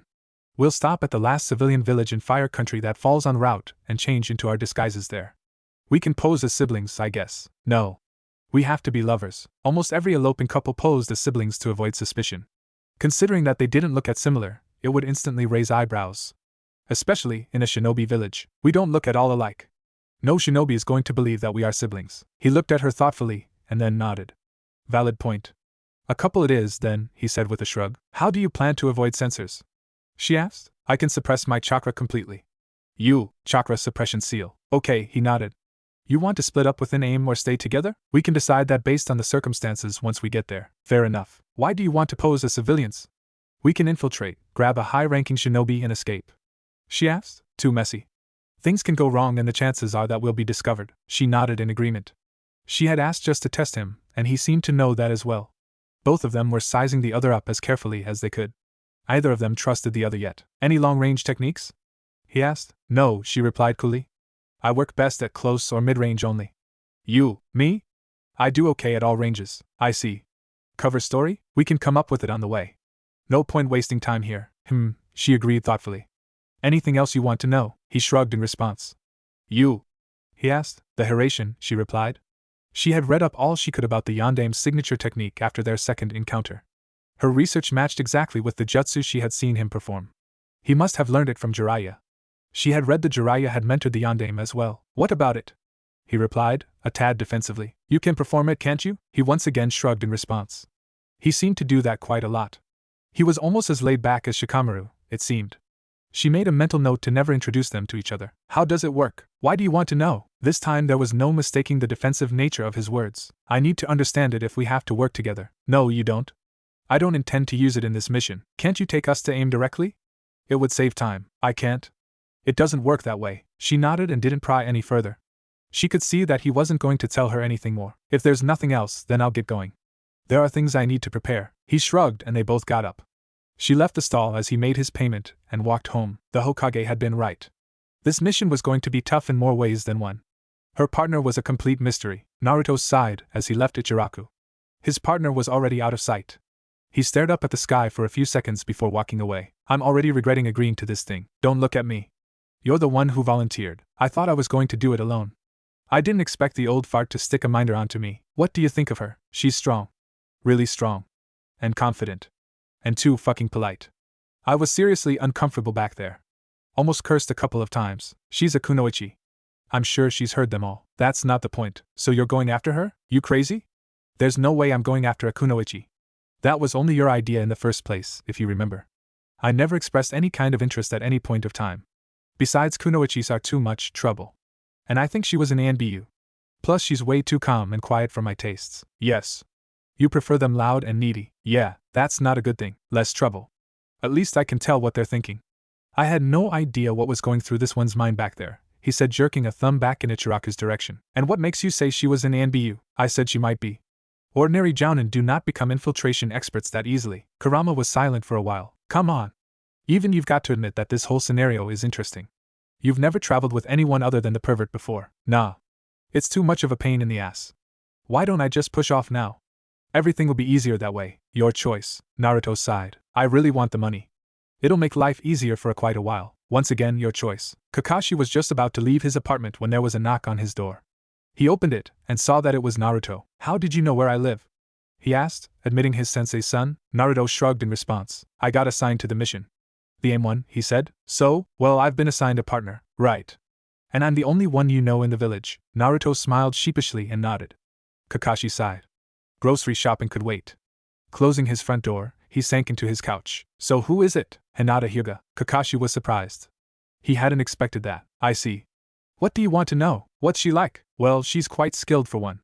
I believe she was recruited by the ANBU about 3 years ago. That little factor didn't seem to surprise him, and, well, don't really know too much about her. Nice girl. Quiet. Heir to the Hyuga clan. That statement did get his attention. She's the heir? Yes. And she's in the ANBU? I believe her father was against it. Kurenai, her teacher, mentioned something about it to me. As far as I know, she's doing it against her clan's wishes. Okay. What else? I don't know. She's pretty? He offered feebly. You're pretty useless, you know that? Oh yeah. She's got this older brother who beats the crap out of anyone who hits on her. Naruto stared at him incredulously. I want useful info. Not shit like that. I have no intention of hitting on her. I just want to get through this mission in one piece, said Naruto hotly. Kakashi shrugged apologetically. Hey, don't kill the messenger. I'm just telling you what I know. Sorry. Fuck. This whole situation is a pain, complained Naruto. Want tea? Offered Kakashi. Nah. Got to go. I'm leaving tonight and there's shit I need to do. That bastard Jiraiya dumped his network onto me for a while. Sarutobi looked up at the knock on his door. He had been waiting for this. Come in, he called. The door opened and admitted a pink-haired Kunoichi. Hello, Sakura. You're right on time. I've got a mission for you. You need to find someone for me. She's a medic just like yourself. She was waiting for him by the time he reached the gate. She was wearing the same outfit she had worn in the afternoon, but now had a pack slung over her back. She raised an eyebrow at him as he walked up to her. You seem to have forgotten something, she said dryly. No. I'm okay, he replied. All his worldly belongings were in Miyaboka and he summoned them as he needed them. She stared at him blankly. Then with a shrug, she turned and began walking. Naruto followed without a word. They walked in silence for about 10 minutes. Without warning, Hinata jumped and took off through the trees. Shocked still for a second, Naruto stared at Hinata's disappearing back. With a sigh, he jumped and followed suit. Putting a slight burst of speed, he caught up with the Kunoichi and slowed to match her pace. A warning would have been nice, he commented blithely. He cursed himself the moment the words left his mouth. He never let other people get to him. Yet she had managed to get under his skin with relative ease. He cursed under his breath once again. This was all new to him. Him handling Jiraiya's network. Meeting the old man and Kakashi. Visiting his parents' graves. This mission. Working with a teammate. And it had all been dumped on him within the span of a couple of days. He was used to a much slower and sedate pace of life. He didn't like sudden changes. Rather, he preferred to ease into change. He had learned that the world didn't surprise him as much that way, and he had never really liked surprises. Especially the nasty kind of surprises, which involved strangers trying to kill him for no fault of his own. Her reply broke him out of his reverie. We'll travel through the night. Stop at dawn and rest till noon. By dusk we'll reach Tenzin Town. We can spend the night there and assume our disguises. The border's only half a day's walk from the town. He shrugged in response. He didn't have anything to say. It didn't matter to him if they reached AIM in 3 days or in a month. Although being in the company of a stranger for a month wasn't something he was quite willing to go through. Especially when said stranger was quite cheesed off with him. What?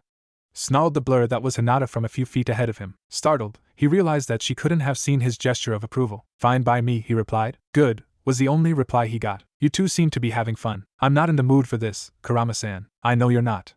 Apologize to her. For what? Asked Naruto shrilly. I don't know. She's angry at you for some reason. Apologize and get it over with. The mood is driving you up the wall, and sooner or later you're going to start getting bitchy as well. And that is something I'm not in the mood to handle. I'm not getting bitchy. And I'm not apologizing to her. I haven't done shit to offend her, other than being downright rude to her. I wasn't rude, right? And my balls are made of gold. Naruto almost howled in frustration.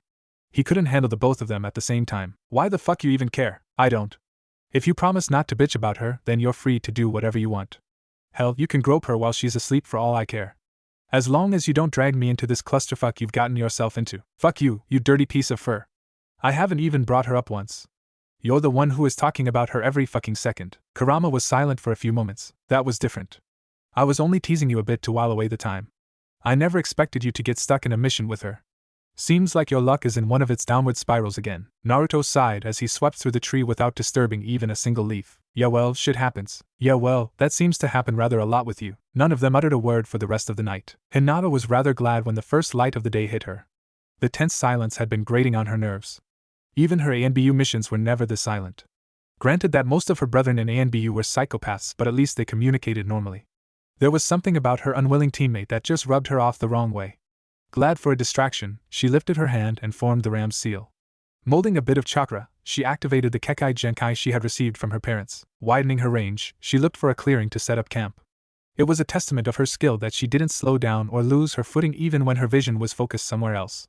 Chancing upon a suitable campsite, she deactivated the Byakugan and adjusted her course. Without waiting to see if her teammate had noticed the change of direction, she took off for the clearing. Landed softly in the center of the clearing, she kneeled down and pulled off her pack. The straps had been biting into her shoulder, and the area covered by them was damp with sweat. She placed her pack on the ground and had just begun rummaging through it when her teammate arrived. He didn't seem to be even remotely tired or short of breath. Rather, he seemed even more bored than he had been back in the village. Did nothing get to the man? It's 6 hours till noon, she said, pulling out a blanket. I'll take first watch. There he began, his voice cracking from disuse. Clearing his throat, he tried once again. There's no need for that.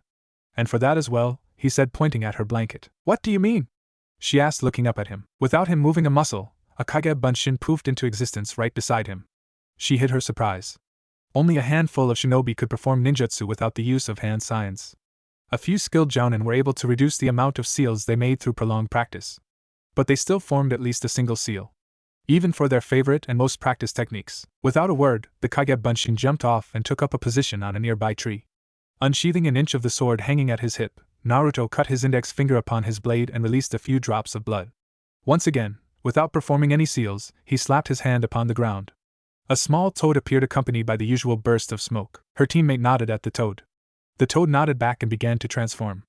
Hinata's jaw dropped as the toad grew larger and larger. When the transformation was complete, there was a reasonably sized house in the clearing. "There you go," said Naruto with a hint of a smile. "There's a reason why I don't carry a pack." He walked up the few, short steps leading to the house and walked in. Hinata just continued staring at the thing in front of her. Thanks to her time with the ANBU and her missions before that, she had seen her share of the weird and the unusual. But nothing she had ever seen or heard matched the levels of strangeness of the thing standing in front of her. Shouldering her pack, she slowly walked up the steps and stood hesitantly at the door. Steeling herself, she walked in and looked around. She was standing in the entrance hall. Sunlight was trickling in through a couple of windows. It was decorated with a small couch, a table, a cupboard and a couple of chairs. It looked just like the regulation apartments allotted to shinobi by the village. That is to say that it contained only the bare essentials for human occupation. At the far side of the room, there were two doors. One of them was ajar and presently Naruto walked out of it. He smiled slightly again on seeing the expression on her face. "You can have that room," he said, jerking a thumb at the other room. "There's no bathroom, for obvious reasons. No kitchen as well, though I can make one if you want." "How is this possible?" was the reply he received. He let out a small laugh. His face looked different when he laughed. It suited him much more than the dead expression he usually employed. "I reacted the same way the first time Sensei did this as well. But what is this technique?" "This is Gamaraiki," he said with a wave of his hand. "He uses my chakra and an image from my mind to transform. As long as it's not too big, he can transform into anything. This is round about his maximum size, I guess," he said thoughtfully, looking around. "Well, I'm off to sleep. My clone will wake us up when it's time." He turned around and walked back into the room he had chosen. Still quite amazed, Hinata walked into the one he had created for her. There was a bed, a closet, a side stand and a small reading table positioned right next to a curtained window. It looked just like a room from a small country inn. Dropping her pack onto the table, Hinata climbed onto the bed and lay down. Although she was quite used to roughing it, a bed was always the preferable option. She fell asleep almost instantly. It was a skill which most shinobi learned early in their careers. It wasn't Naruto's clone which woke her up, but rather a delicious aroma wafting through the open window. She rolled off the bed and pulled back the curtains. Naruto sat outside, squatting in front of a small fire. The fire was covered by a cloth held up by a couple of sticks pressed into the ground. He was seen to be roasting what seemed to be a rabbit. Leaning out, she glanced up at the sun's position. The sun's position confirmed what her internal clock was telling her. It was just past 11. She pulled her head back in and slowly stretched. Shouldering her pack, she walked out to her teammate. "It's almost done," he said by way of greeting. She nodded as she sat down next to him. He pulled out the animal and held it up to examine it. With a nod, he stood up and walked back into the house. Pulling a plate out of the cupboard, he put their lunch onto it and placed it onto the table. Reaching into his pouch, he pulled out a thick scroll and unfurled it.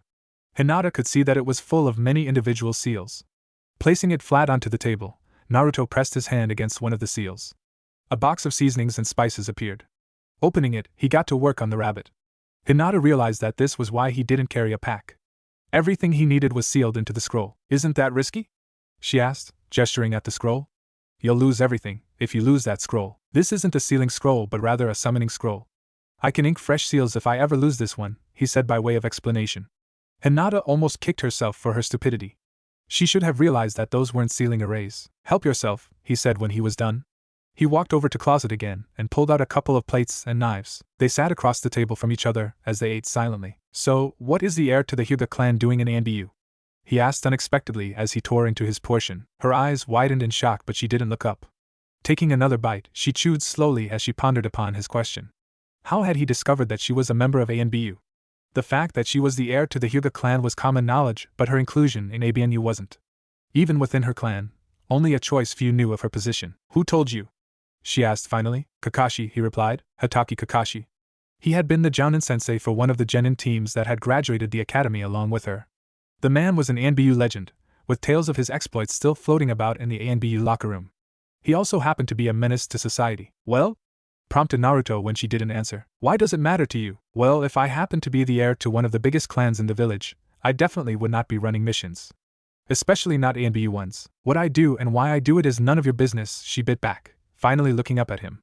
She had no interest in telling him about the reasons for her decision. She had only ever told her closest confidants. That had included her genin team and Kurenai-sensei. Fair enough, he replied. I'm sorry. I can see that it's personal, and that I crossed the line. I hate it when others pry into my life as well, he said with a slight bow of his head. Once again she suppressed the surprise that was going to bloom on her face. A retreat and an apology was not what she had expected. Thank you for understanding, she replied with a bow of her own. They didn't exchange a word after that. The sun had just set when they reached Tenzin. I know a place we can stay, she said as they walked down the main thoroughfare. Naruto simply nodded and followed. She took him to a small inn located at the edge of the town. The proprietress seemed to know her. I used to stay here with my old team whenever we were returning from missions, she said when she noticed his questioning glance. He nodded once again and followed her up the stairs to their rooms. He was about to walk into his room when she beckoned to him. We have a lot to discuss, she said. Wordlessly, he followed her into her room. I think it's time we disguise ourselves. We aren't too far from the border. Do you have something to wear? She asked as they sat down. No. I'll go pick up something suitable. What do you want to pose as? A farmer and his wife. Sounds good to me. We need to figure out a backstory as well. We're going walk the rest of the way, right? We can figure it out before we reach the border. He could see from her face that she was wanted to argue. But she didn't. Okay, she said, turning away and indicating quite clearly the conversation was over. As he got up, she reached into her pack and pulled out a seal. May I see that? He asked as he realized what it was. Wordlessly, she handed it over to him. He held it up and observed the array that was inked onto it. It was a chakra restriction seal. It also happened to be quite crude and amateurish. He had expected Konoha's ANBU to have better standards. This seal is crap, he said bluntly. The penmanship is pathetic, and the array had no escape routine. The chances of it failing are also quite high if the user happens to possess a reasonable amount of chakra. Is this what the infiltration cell of the ANBU use? He had expected his statement to anger her, but rather what he saw on her face was acceptance. We lost our team of few ninjutsu specialists a few months ago in a botched mission. ANBU has never been good with the passing on of knowledge. We make do with what we can now. So you didn't make this yourself? No. I have no aptitude for fuinjutsu. We recruited 2 new jounin who possessed a working knowledge of it. They fulfill the requirements of all the ANBU members. We never have more than a couple of proficient members because it's not really a skill which is useful in combat. Nodded Naruto. Thankfully for you, I can do better. He pulled out his scroll again and brought out a brush and a bottle of chakra-sensitive ink. Where do you want it? He asked. She looked at him blankly for a few seconds before turning around. Naruto watched as she pulled off her flak jacket. Pulling her hair to one side, she pushed down the sleeve of her shirt and exposed a portion of her upper back. Naruto stared at the creamy, white skin she had exposed. He had not been expecting that. He just could not get a read on her. She was consistently pushing him out of his comfort zone. Taking a slow, deep breath, he calmed himself and kneeled down behind her. His nose crinkled as he breathed in the soft scent of pines. He took another deep breath to calm his nerves. Dipping his brush into the ink, he reached out and began to stroke the array. She shivered as the brush made contact with her skin. Naruto cursed himself silently. His body was behaving like a hormonal teenager. He sped up his inking. When he was done, he put down the brush and waited for a short while. Chakra-sensitive ink dried really quickly. Raising his palm, he pressed it against his seal. Her skin was cold to touch, and she shivered once again. She was breathing heavily. Closing his eyes, he focused and released his chakra into the seal. His seal burned red as his chakra activated it. She gasped out as her chakra flow was cut off. Backpedaling as fast as he could, Naruto said, done. I also inked in an escape routine. The seal has suppressed your chakra completely, but it won't stop you if you try to mold fresh chakra. This way, in case we're exposed, then you won't be at a disadvantage. Pulling her sleeve back up, she turned and nodded. Thank you. Don't mention it, mumbled Naruto as he beat a hasty retreat from the room. She was wearing a light blue kimono when he saw her the next morning. Her waist-long hair was loose and flowing. He cursed under his breath as he stared at her. It was then that Naruto belatedly realized that his teammate was beautiful. She was standing at the entrance at the village, staring off into the distance. Waiting for him, he took a deep breath. Calming himself, he pushed through the milling crowd and made his way to her. He had elected to wear a simple gray yukata. He was now shouldering a pack. Now that they were just a pair of traveling farmers, not having a pack would have been suspicious. Tucked into his robes was a sealing scroll which contained all his weapons, gear, and scrolls. He guessed that she had done something similar. He gasped out in surprise when he saw her face. Her pale lavender eyes now had 2 black pupils floating in them. Naruto found the sight quite disconcerting. What did you do? He asked. Contact lenses, she replied coolly. Unfortunately for me, these eyes of mine are quite easily identified. Naruto nodded silently. Her eyes had not even crossed his mind when he had been making his plans. Jiraiya would never have made such a mistake. He cursed under his breath as they wordlessly began their journey. He seemed to be cursing quite a lot lately. Hinata squatted on the branch with her hands clasped in a tiger seal as she calmly inspected the village of Aim from all possible angles. They were currently around 30 kilometers from Aim, the maximum range of her vision. It had taken them about a week and a half to arrive here, using the modes of transport available to civilians. Now, they had set up camp one last time before they infiltrated their target. Her partner was sitting right below her, carefully preparing their dinner. They couldn't risk being discovered so close to a shinobi village. Deactivating her Kekkei Genkai, she dropped to the ground. It's pointless, she said as she took a seat next to Naruto. The rain? Yes, she replied. It's some kind of jutsu. Each and every drop which falls is inundated with chakra. I can't see through it. Can you detect the source? No. I'm afraid that my eyes aren't going to help us in this mission. Her partner nodded grimly. Too bad, he said, handing her a bowl of rice. A plain meal dictated by their circumstances. Same plan? She asked. They had utilized their time to prepare their backstories and their plan of action within the village. They were a pair of farmers from Fire Country who lived so close to the border that Aim was closer to them than Konoha. Their niece had been taken by a Yakuza group who specialized in selling young girls to brothels. They had sold quite a few of their worldly belongings in order to hire shinobi to retrieve the girl. Their plan was to reach Aim after dusk, i.e. after the mission booking desk had closed for the day.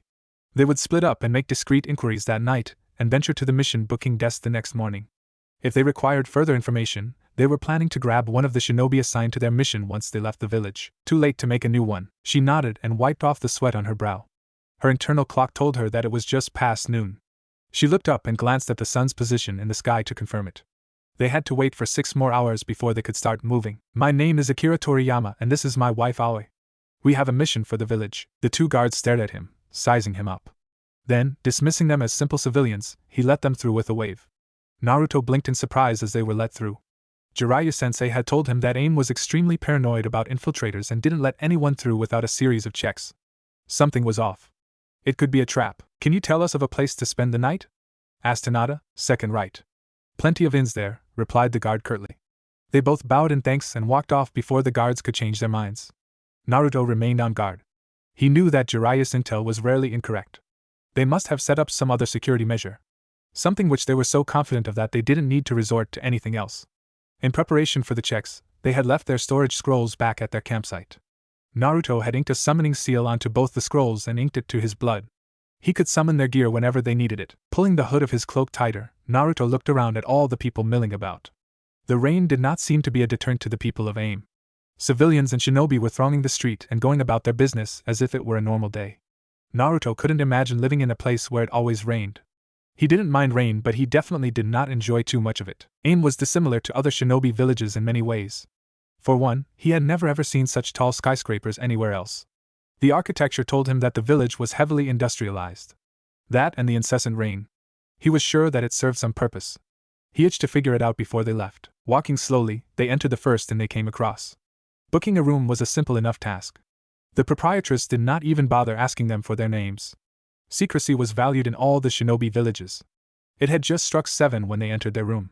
Pulling off his drenched cloak, Naruto waited for the proprietress to leave. That went well, he said when he was sure they were alone. Hinata nodded and started drying her hair with one of the room's towels. Too easy, in fact, she replied. I know. Be on guard. What's the point? Asked Naruto, looking at her hair. It's going to get wet again. Hinata just shrugged. Naruto sighed. He once again had no idea what his partner was thinking. I'm off, he said as he walked towards the door. I'll be back by 11. Be careful. Yeah, she replied.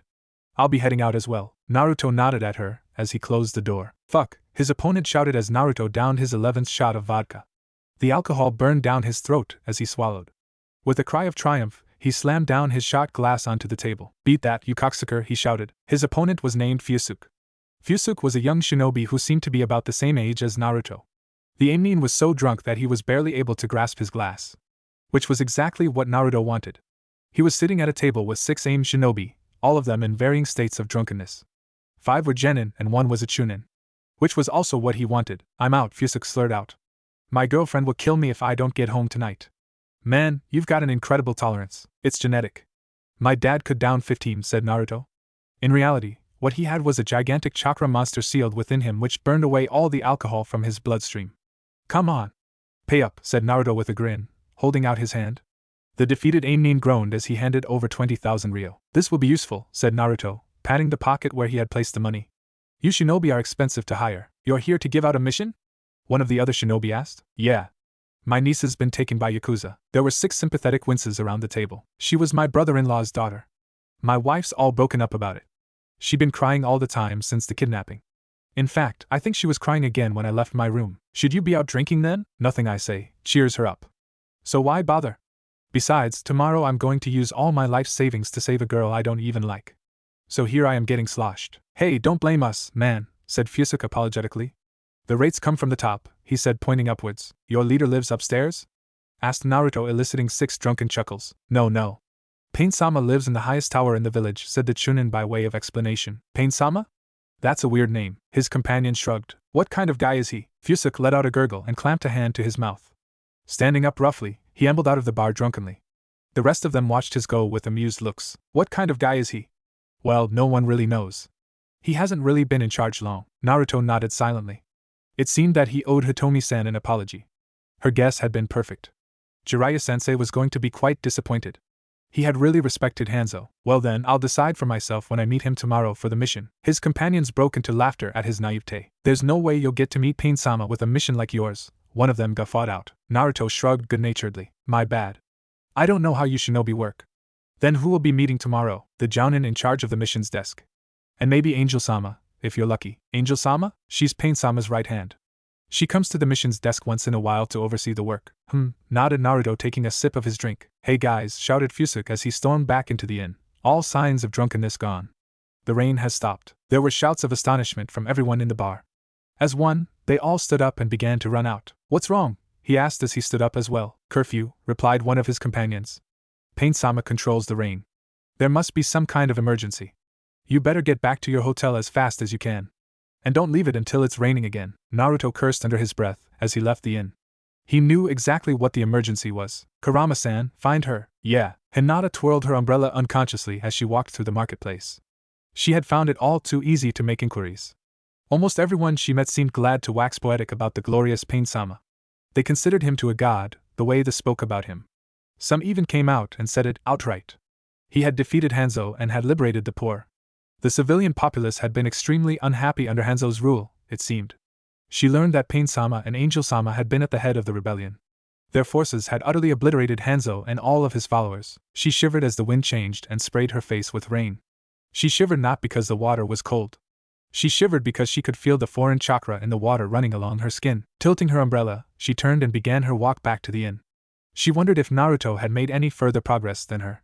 Somehow, she knew that she shouldn't be surprised if he had. It seemed that he was always full of hidden surprises. The crowd thinned a bit the nearer she got to their inn.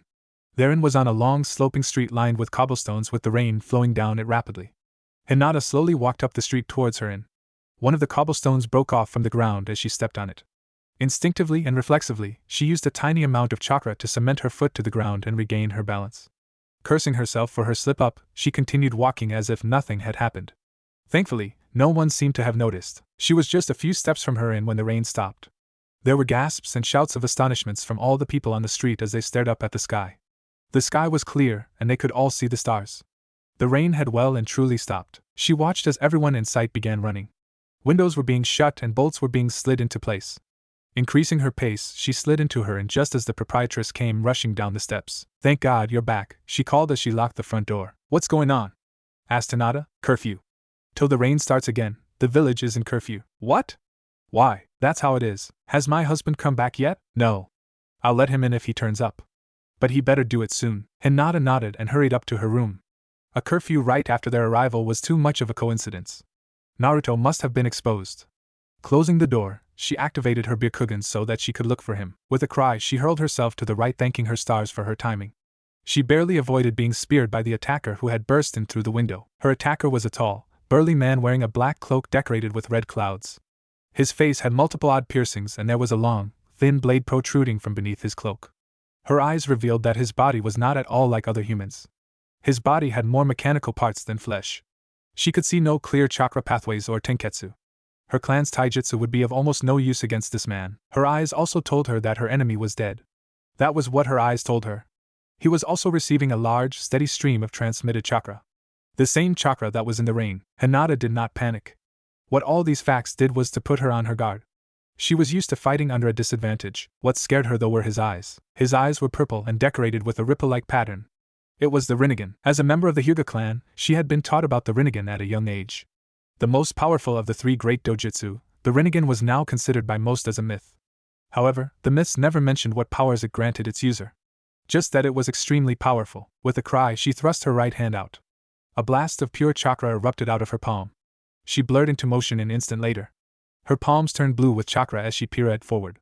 Her first attack struck her enemy on the chest. There was a spurt of blood as he was slammed heavily against the wall. Allowing him no respite, Hinata attacked his legs, her hands a blur. Despite the fact that he was dead, he couldn't move without his legs. Bending low, her attack hit his right thigh. Her chakra tore apart his leg muscles and he collapsed under his own weight. Spinning, she went in for the kill, attacking the enemy's head, now on level with her waist. Instead of attempting to dodge her attack, he simply raised his right hand. His arm disconnected from the rest of his limb and burst forward. Abandoning her attack, she dodged sideways. The attack barely grazed her side, but she was blasted back nevertheless. She slammed heavily into the opposite side of the room as the hand reattached itself with the enemy. With a curse, she stood up just as two more figures burst into the room through the already destroyed window. The first newcomer was a thin young man with long red hair which he wore in a high ponytail. He stood facing her, staring at her impassively. The second one slightly older. He completely ignored her. Instead, he walked over and began to examine his fallen comrade. They were both wearing black cloaks adorned with red clouds. They also had the same odd piercings and they both possessed the Rinnegan. Hinata threw down a smoke bomb and leapt out onto the street. Fighting two enemies in an enclosed area was not a good idea. Only one of her attackers followed. The enemy with long hair leapt lightly onto the street and stared at her. "The Byakugan," he said. "You are from Konoha." Not bothering to respond, Hinata charged at her enemy. Instead of moving to meet her attack, her enemy slammed his palm onto the ground. An enormous three-headed dog charged out of the smoke, maws gaping. Pushing Chakra to her feet, she jumped back and attached herself to the building behind her. 6 large Rinnegans stared up at her. Glaring down at the dog, she pulled out an explosive tag and flung it. The kunai sunk into the fur of the dog's back and exploded. Instead of exploding into pieces of flesh, the dog simply split apart into 2. With a curse, she launched herself at the man. There was no way she was going to be able to defeat the dogs given that they multiplied on being killed. Her only chance was to defeat the summoner, while the other enemies were occupied. Her eyes widened in surprise as a figure burst out of the decimated inn and hurtled right at her. It was her first attacker. The one she had defeated. From the way he moved, she could see that he wasn't injured anymore, something which shocked her. The wound she had inflicted was not something which could have been healed so quickly. "We underestimated you the first time," her enemy shouted as he drew closer. "We will not make that mistake again." Given that she was airborne, dodging was not an option. Pushing chakra out of all the tenketsu in her body, Hinata raised her hands and spun. A brilliant blue spinning orb of chakra formed all around her. Her attacker lifted his hand and fired a missile. The missile collided with her technique and exploded with a gigantic wave of energy. Too much energy for her technique to handle. Her kaiten collapsed into itself and let the shockwave through. She was violently thrown back, the force of the explosion easily taking her through the building behind her. She landed heavily on the adjoining street, the force of her landing creating a small crater. Moaning softly, she shook her head and tried to move. Every muscle screamed in protest as she slowly sat up, Byakugan no longer active. The last attack had taken everything out of her, and she knew that it was over. She was hopelessly outclassed. She looked up at the 3 enemies standing around her. They were holding thin, black rods against her neck. "You are brave but stupid. Mere mortals cannot hope to take on a god. Finish it," she said. No sooner had the word left her mouth when a wave of nausea and disorientation struck her. She was no longer in aim. She was being carried through a forest at breakneck speed. She realized belatedly that this was their campsite. Looking up, she saw that her rescuer was Naruto. With a curse, she pushed herself out of his hands. Her knees wobbled and collapsed under her as she leapt onto the branch they were on. Another wave of nausea hit her as she fell to the ground. Her fall was, however, cushioned. Wrenching herself out of Naruto's grasp once again, she grabbed onto the nearest tree for support. "What are you doing, woman?" he growled. "No." "What are you doing?" "I'm rescuing you from a sure death and taking you home," he snarled. "No. We can't go," said Hinata as she sank gratefully to the ground. Her legs did not seem to have the energy to support her. "What the fuck are you talking about? The mission's bust. We've got to leave before they give chase." "No," she whispered. "They know we're from Konoha, obviously. Even a civilian would have guessed that you were a Hyuga. Your point being?" She finally looked up and glared angrily at him. "Don't you get it?" she screamed violently. "Didn't you see how powerful they were? If they attack Konoha, then we'll be hard-pressed to stop them. And it'll all be my fault. We have to send a message home warning them, and we have to go back. We have to try and find out as much as we can about their abilities. We have to try and take out as many as we can. I don't stand a chance, but you can do it. You can fight him, I know it. Naruto stared at her silently. No, he whispered. What? I said no. I have no interest in risking my life for the village. What? Why? Isn't Konoha your home? No. Konoha isn't my home. It never was and it never will be. And I have no intention of fighting an enemy of that skill just to assuage your guilt. You fucked up. Your problem. Hinata stared at him in shock. Innocent people will die. Those very same innocent people tried to kill me when I was 4 years old. I frankly don't give a fuck. This whole mission was a mistake from the start, and this proves it. I have no idea why I agreed to it in the first place. I'm going now. I can take you to Konoha if you want, but that's the limit of what I'm willing to do. Hinata glared at him in anger. Breathing heavily, she pulled herself up. Without saying a word, she turned and walked towards to Amigekure. What are you doing? What I said I was going to do, she replied without turning. You'll die, he said simply. I'm aware of that. And unlike you, I'm not a coward. I came to terms with the fact that I was going to die an early death a long time ago. I may be a coward, but that doesn't change that fact that this is pointless. You'll die a pointless death. No. I'll die a shinobi's death. I am confident enough of my abilities to know that I'll be able to figure out a bit more of their abilities, and that I'll be able to send out a message with it. Beyond that, I'll try my hardest to take them out with myself. Why? I don't understand. Konoha does not deserve. She turned around and roared. What the fuck do you know about Konoha, you coward?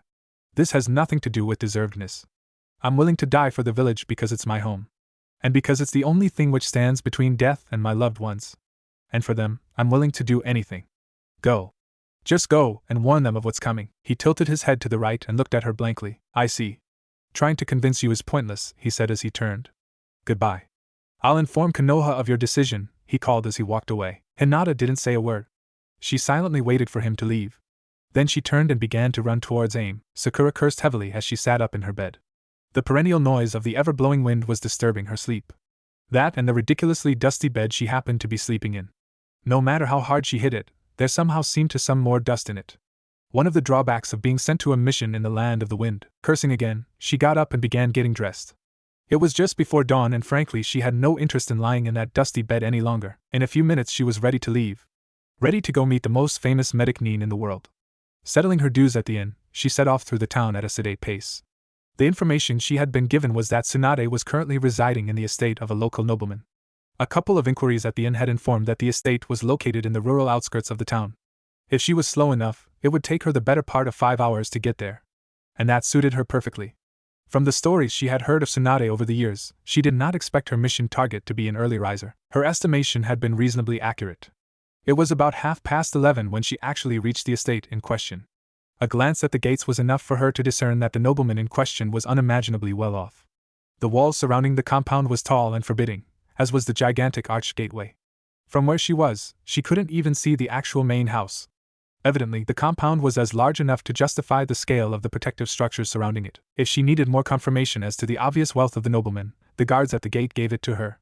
The sentries were no ordinary watchmen. And there were more than a few of them. Her eyes could count up to 15 men. Her reasonably experienced eyes told her that they had all received varying levels of shinobi training. Hiring shinobi for a mission in itself was extremely expensive. Hiring shinobi to be the personal patrolman of an estate was a luxury affordable only by elite of upper echelons of society. She evidently had to be at her best behavior in a place like this. She nodded at the guards as she reached the gate and slowly pulled out her identification papers and the missive the Hokage had given her. Wordlessly, she handed it over for their perusal. The guard who she gave it to went through it quickly. Wait here, he said, opening the small access door embedded in the gigantic wooden gates. Evidently her papers were being passed up the hierarchy. Her wait lasted for a whole 10 minutes before the guard returned. 10 long, uncomfortable questions during which unfriendly, disbelieving looks were directed at her quite openly by the remaining vigil keepers. The boss says you can go through. Any weapons? Sakura raised an eyebrow of disbelief and that clearly didn't go down well with him. You'll have to surrender all weapons here before going inside. Seriously, guys? I just walked up to your main entrance in the middle of the day. Rules are rules, was the gruff reply she received. With a sigh, she shrugged and gestured at him to lead on. He nodded and took her through the access door, the other sentries glaring at her suspiciously as she made her way through. On the other side, there was a small wooden guard outpost located at the side of the road, and that was what she was taken into. Waiting inside was another scrawny guard with a large notebook. As she began her task of surrendering her weapons, the man carefully scrawled down a description of everything she placed on the table in front of him. Her standard kunai and shuriken kit. Her explosive tags and smoke bombs. Her poison pouch. her stash of poisoned saban hair. The first guard drawled at her once she was done. Seriously? I can't go in there looking like a banshee. Her plea elicited no sympathy. With another sigh of defeat, she pulled out the saban that held her hair in place, letting all her hair down. Happy now? She asked as she arranged her hair into a semblance of a serviceability. She hated letting her hair down during missions. It always got in her way and during of crucial moments. At the same time, she had never had the heart to actually cut it. Hence, her hair now flowed all the way down to the middle of her back. The guard carefully gave her a thorough scan from the top to bottom, looking for any more obvious hiding spots. He slowly nodded a second later. Amateur, thought Sakura as she swept out of the outpost and headed down the road. From her pack, she pulled out a spare hairband and tied her hair into a long, pink ponytail as she walked. The compound was truly huge. There were dense orchards filled with exotic fruits and trees and lots of flowering gardens on both sides of the path she was on. And in the land of the wind, such greenery was only possible if someone imported a lot of foreign soil and used copious amounts of water to maintain. Unnecessary usage of water was a practice strictly frowned upon in the country, but obviously when one happened to be stinking rich, such rules did not apply. She walked briskly down the cobbled path, taking in the sights and the occasional servant. It took her about 15 minutes to actually get to the estate house, and at the sight of it, she was clearly not disappointed. She had expected extraordinary extravagance, and she had got it.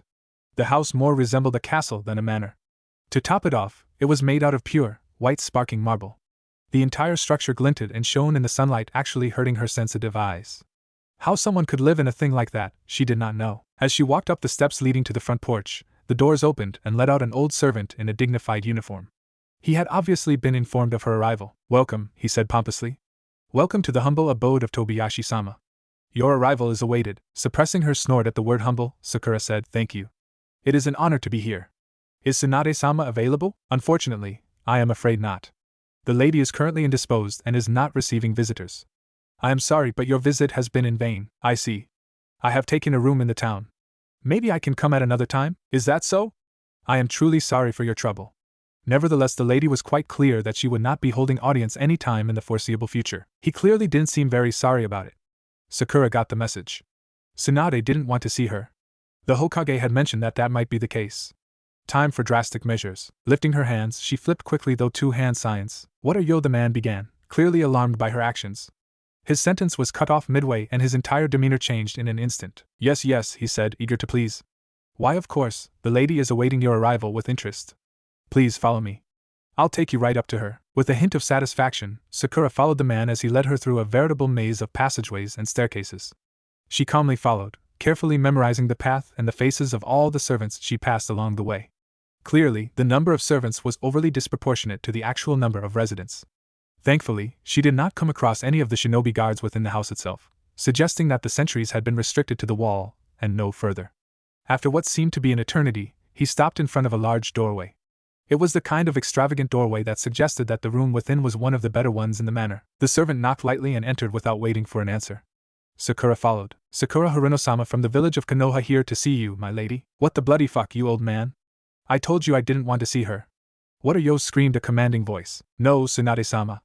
Please don't," screamed a second voice, this one more shrill and nervy. The door led through a short passageway, with a connecting bathroom attached to it, before opening into the room itself.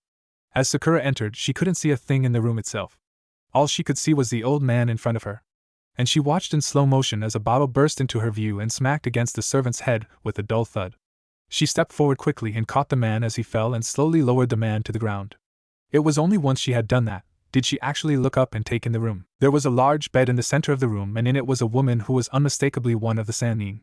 Young, beautiful, and angry. Extremely angry. Also in the room was another young woman with short black hair, hurrying towards the felled servant with an apologetic look on her face. That must be Shizun, Tsunade's long-term assistant. Clearly, she wanted to help the old man who had just fallen victim to her master. Sakura, however, beat her to the task. A quick diagnostic jutsu informed her that the man had simply suffered severe shock and wasn't suffering from a concussion. Focusing chakra into her palm, she carefully transmuted it into the healing technique she wished to perform and let the chakra flow into the victim's head. Instantly, the man's eyes shot open and he looked about blearily. "You're fine now," said Sakura. "You'll develop a bump later, but that can't be helped. Put some ice on it to soothe the pain." "Now get going," she said, helping the man up and nudging him towards the door. The trauma of Tsunade's attack had wiped out her genjutsu but also caused enough confusion in the poor man's mind that he obeyed without question. Sakura watched him leave and closed the door behind him, and only then did she turn around. The looks on the faces of the two informed her that they were now slightly warmer to her than before. Shizen was now smiling slightly at her. No wonder the Hokage had sent her. Evidently, they felt empathy towards fellow medic Nin. Tsunade-sama, curtsied Sakura. Sorry for the whole the servant thing. It's a mission and the genjutsu was a really light one. Humph, snorted Tsunade as she got up from the bed. The old man hasn't changed much. Sending a female medic Nin just to gain my sympathy. But that doesn't change anything. I have no interest in listening to your message, and I have no intention of going back. That's okay, said Sakura. I don't really have a message for you. Kneeling down, she pulled off her pack and began rummaging through it. What do you mean? Asked Tsunade suspiciously as Shizen hovered nervously around her master. Well, I was simply instructed to find you and do this, she said as she found the package she was looking for. Ripping the side expertly, she pulled out a scroll and a tiny vial. A vial with a minuscule amount of red liquid sealed within it. What are you doing? Asked Shizen with a hint of nervousness. Sakura didn't answer. She quickly unfurled the scroll and spread it on the ground. Snapping open the vial, she poured the contents onto the seal drawn on the scroll. Focusing chakra onto the tenketsu of her right hand, she placed it on the scroll and released her chakra onto it. The array glowed blue for a second and then faded away. A second later, accompanied by a man-sized burst of smoke, the Sandaime Hokage stood in the room, puffing away serenely at his ever-present pipe. A look of shock appeared on the face of Shizen and a look of abject horror on the face of her master. Tsunade backpedaled and fell backwards onto the bed. What the fuck? What the fuck are you doing here, old man? Ah, Tsunade-chan. It's so nice to see you again after such a while. And you too, Shizen. My, you've grown a lot. I almost didn't recognize you. The surprise slowly faded away from the young woman's face and she now smiled warmly at the new interloper in the room. With a bow, she said, It's good to see you again, Hokage-sama. This is indeed a surprise. I hope you're keeping well. Well, I'm managing. Being this old is not very easy, he said with a laugh. Turning and facing Sakura, he said softly, Good work, Sakura. You may wait outside now. Your part in this story is now over. Please ensure that we're kept free of any interruptions. Hi, Hokage-sama, said Sakura as she turned and began her vigil outside the door. Tsunade stared blankly at old man, wiping all expressions of anger from her face. Even at this age, her mentor was more than capable of pulling the wool over her eyes. She evidently hadn't learned her lesson in all these years. Underestimating Hiruzen Sarutobi simply meant that you fell prey to his web of manipulations. To that end, she was going to fight to the utmost. She had no intention of falling in line with the Sandaime's wishes. May I sit? He now asked. With a brisk nod, she displayed her acceptance. The old man pulled up the solitary chair attached to the room's writing desk and took a seat facing her. Pushing herself off the bed, she went over to window and looked out, displaying nothing of her face to the room and the old man. Sorry, she heard Shizen mutter. She suppressed her remonstration. That girl was too polite. It is of no matter, said Sarutobi softly. A long silence followed, jarring heavily against her impatience. Well, what do you want? She growled. My apologies, said Sarutobi. I needed a second to gather my thoughts. Well, gather them fast, old man. Apologies.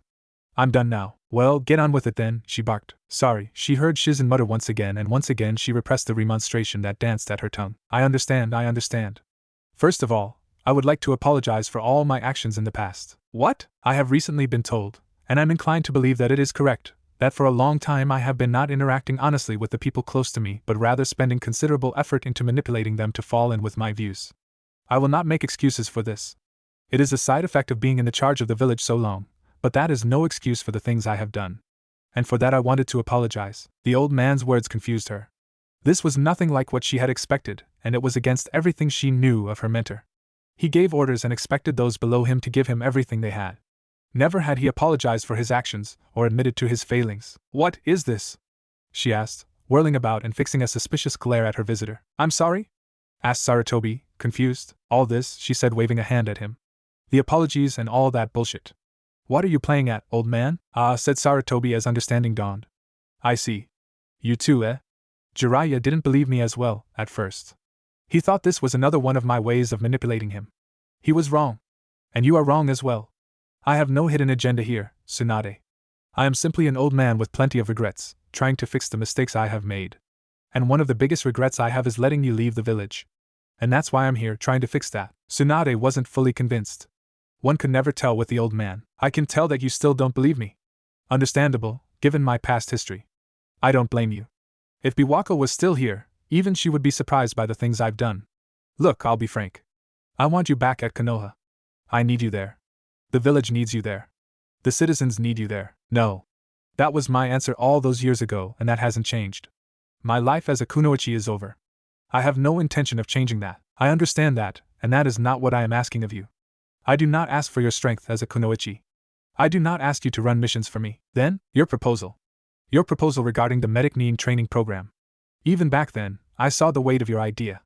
But back then there was a war going on. Such ideas are not for times of war. Such ideas are for times of peace. And what we have now is a time of peace.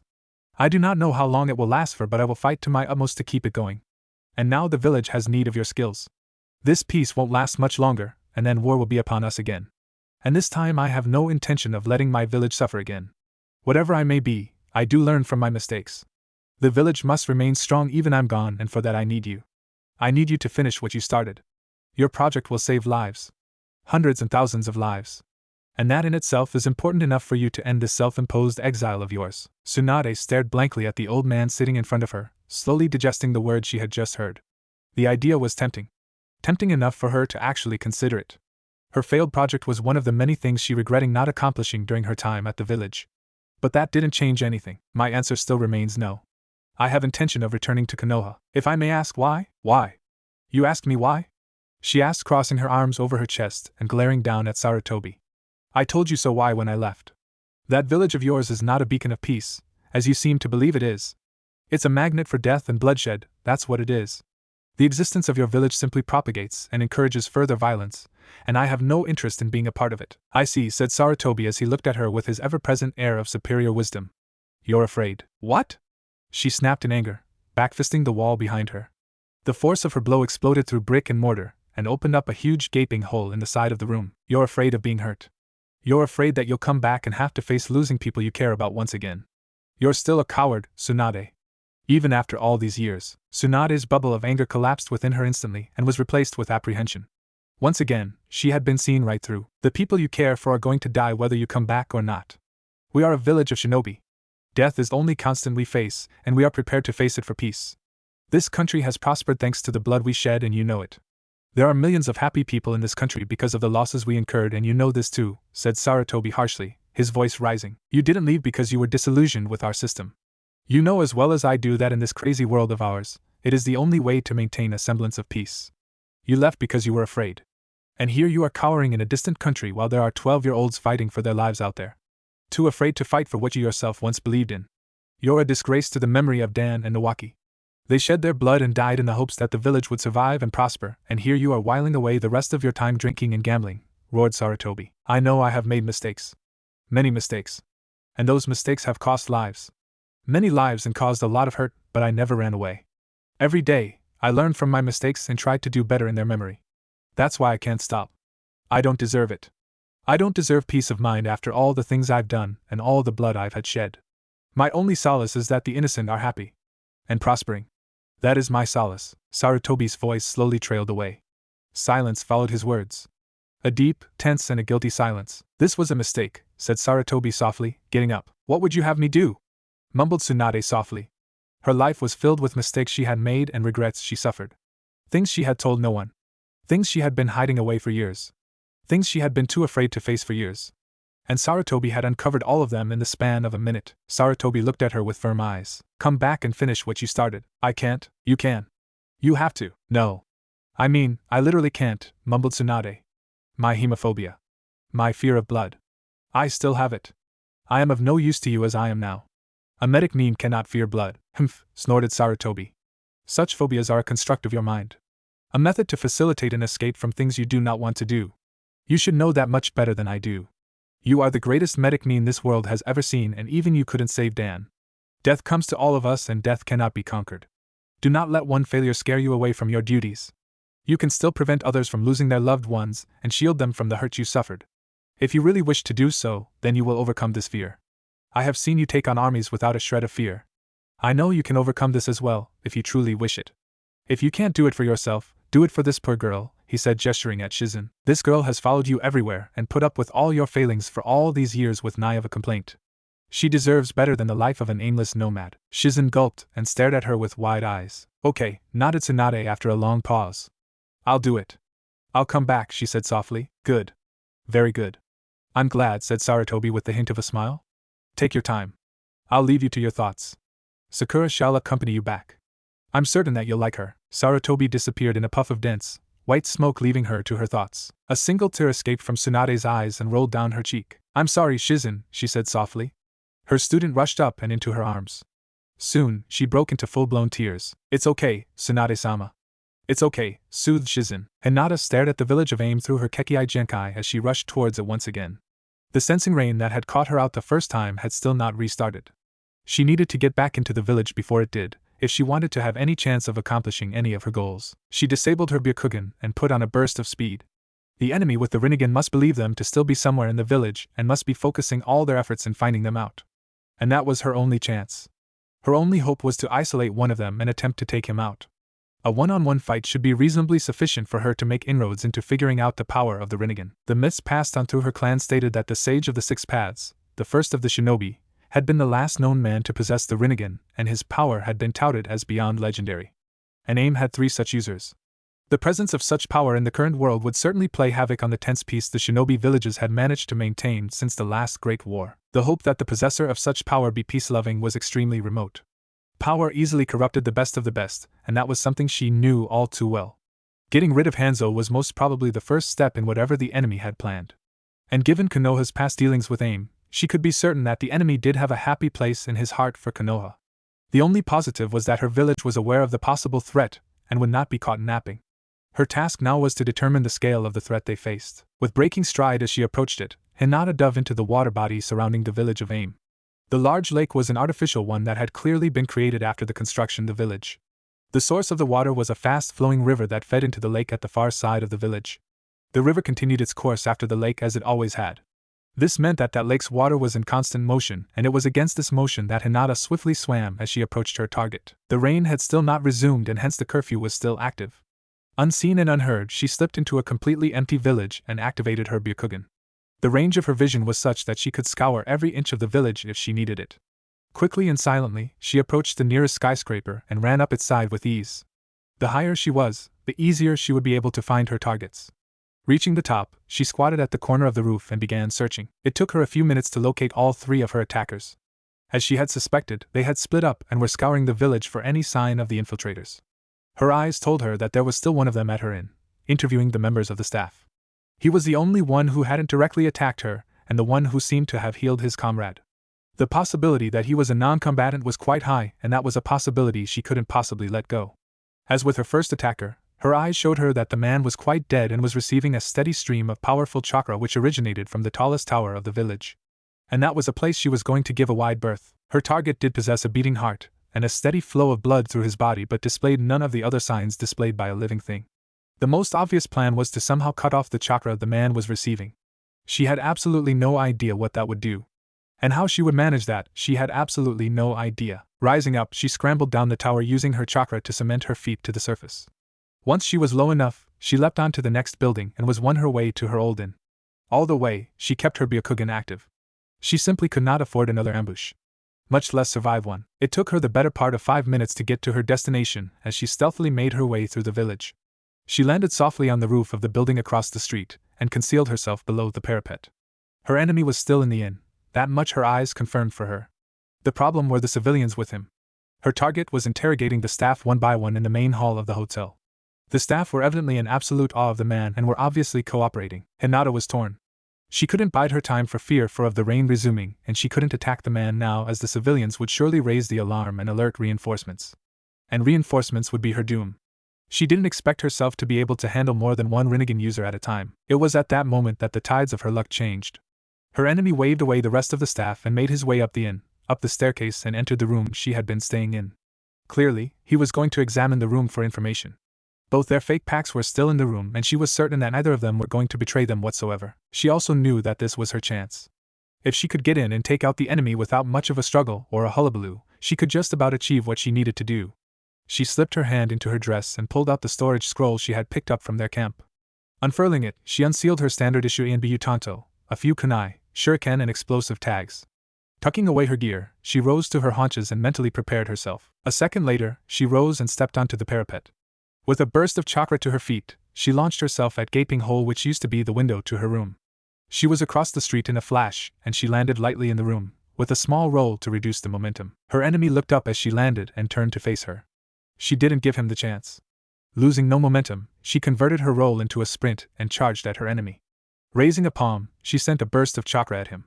Her enemy sidestepped and dodged her opening salvo.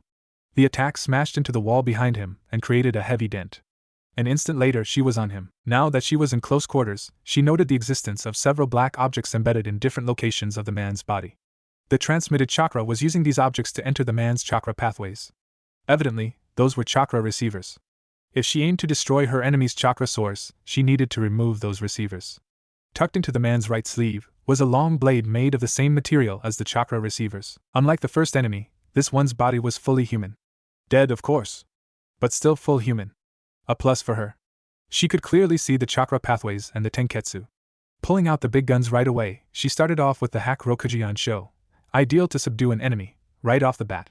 She stepped in gracefully and landed the first 2 strikes. Then 2 more. Then 4. Then a further 8 strikes. And then 16 more after that. Methodically, she closed down all the tenketsu the man possessed. Stepping in a final time, she landed the last 32 strikes, throwing the enemy against the wall with a heavy blow. Upon impact, he slowly slid down and rested there, unmoving but still looking at her blankly with his powerful eyes. The chakra continued to be transmitted into his body, but now there was nothing he could do with it. Hinata slowly walked up to her fallen enemy, unsure of what to do. That had been too easy. Even from a non-combatant, she had expected more of a struggle. Especially for a man who possessed a Rinnegan. She kept her guard up. "You are a threat," said her felled enemy as she walked up to him. "We must eliminate you. Your interference may cause problems in the future." Hinata ignored the man's words. Threats from an enemy were something she never gave much credence to anyway. 9 times out of 10, it was simply hot air. Bending forwards, she reached out a hand to pull out one of the multiple chakra receivers embedded in the man's face. However, before she could complete her task, her Byakugan eyes alerted her to presence of 2 blurs rushing towards the inn. Her location was compromised, and she had no idea how. She had not seen her enemy make any signal or any call of assistance. Instantly, she stood up and whirled about to face the new enemies just as they entered the room. Standing in front of her were the 2 enemies she had actively tried to avoid. The one with semi-mechanized body which rendered most of her techniques null and void. And the one who summoned a creature far too large and vicious for her taste. Knowing that she had failed at what she had come to do, Hinata slipped into battle stance. The chances of her besting her enemies was nil. All she hoped for was to slip away long enough for her to write a message and get a messenger hawk away before she was caught. She had on her a summoning scroll which would provide her with the one of Konoha's finest hawks. All A and B carried such a scroll. Her plans were, however, all laid to rest an instant later. As she focused on her newcomers, the fallen enemy behind her moved with a speed which he hadn't displayed earlier. Though she saw it coming, the attack was from such close range that there nothing she could do but brace herself. The enemy behind her lifted his arm and stabbed her with the black blade he had kept hidden up his sleeve. She should have taken care of him at her first opportunity. As the black blade pierced her skin, she tried to spin and knock out her attacker with a well-placed kick. The fewer enemies she had on her hands the better. However, the instant the blade pierced her skin, she was invaded by foreign chakra. Powerful chakra. The chakra rushed through her body, took absolute control of all her limbs and shut down her Byakugan. Try as she might, Hinata could not move. Despite the searing pain spreading throughout her body, she could not move her body. Her body was no longer hers to control. A trickle of blood escaped her lips and slowly dribbled down her jaw as the enemies in front of her slowly began to approach. Naruto slowly walked away from aim in the general direction of Konoha, enjoying the fact that he was alone to his thoughts again after a long while. That, and the fact that his partner was keeping dead silent. That wasn't something that happened very often, and he was happy to keep it that way. Mocking him and making his life miserable was the only pastime the fox had. While he couldn't really blame him for that, having every single action of his made light of was not really enjoyable. In fact, for the life of him he couldn't remember the last time Kurama had been silent for the better part of 2 hours. Not that the fox was chattering away at him all the time. Just that he was more than happy to butt in with his opinions anytime anything ever vaguely interesting happened in his life. And the altercation he had just been through had most definitely rated very highly in Kurama's interest scale. Without breaking the silence, he jumped into the trees and slowly accelerated into a speed which to him counted as a light jog. "You sure about that?" Naruto sighed. He knew it couldn't have lasted too long. "About what?" "Well, the further you run from aim, the farther you'll have to run to get back." "Why would I want to go back to aim?" "Unless you marked her, of course." "Did you? Why would I want to go back to aim?" asked Naruto again, this time a bit more forcefully. "I don't know. I was just pointing out a fact which you may or may not have missed." "And is there any point in me asking why I pointed out that fact?" "Well, yes, of course there is.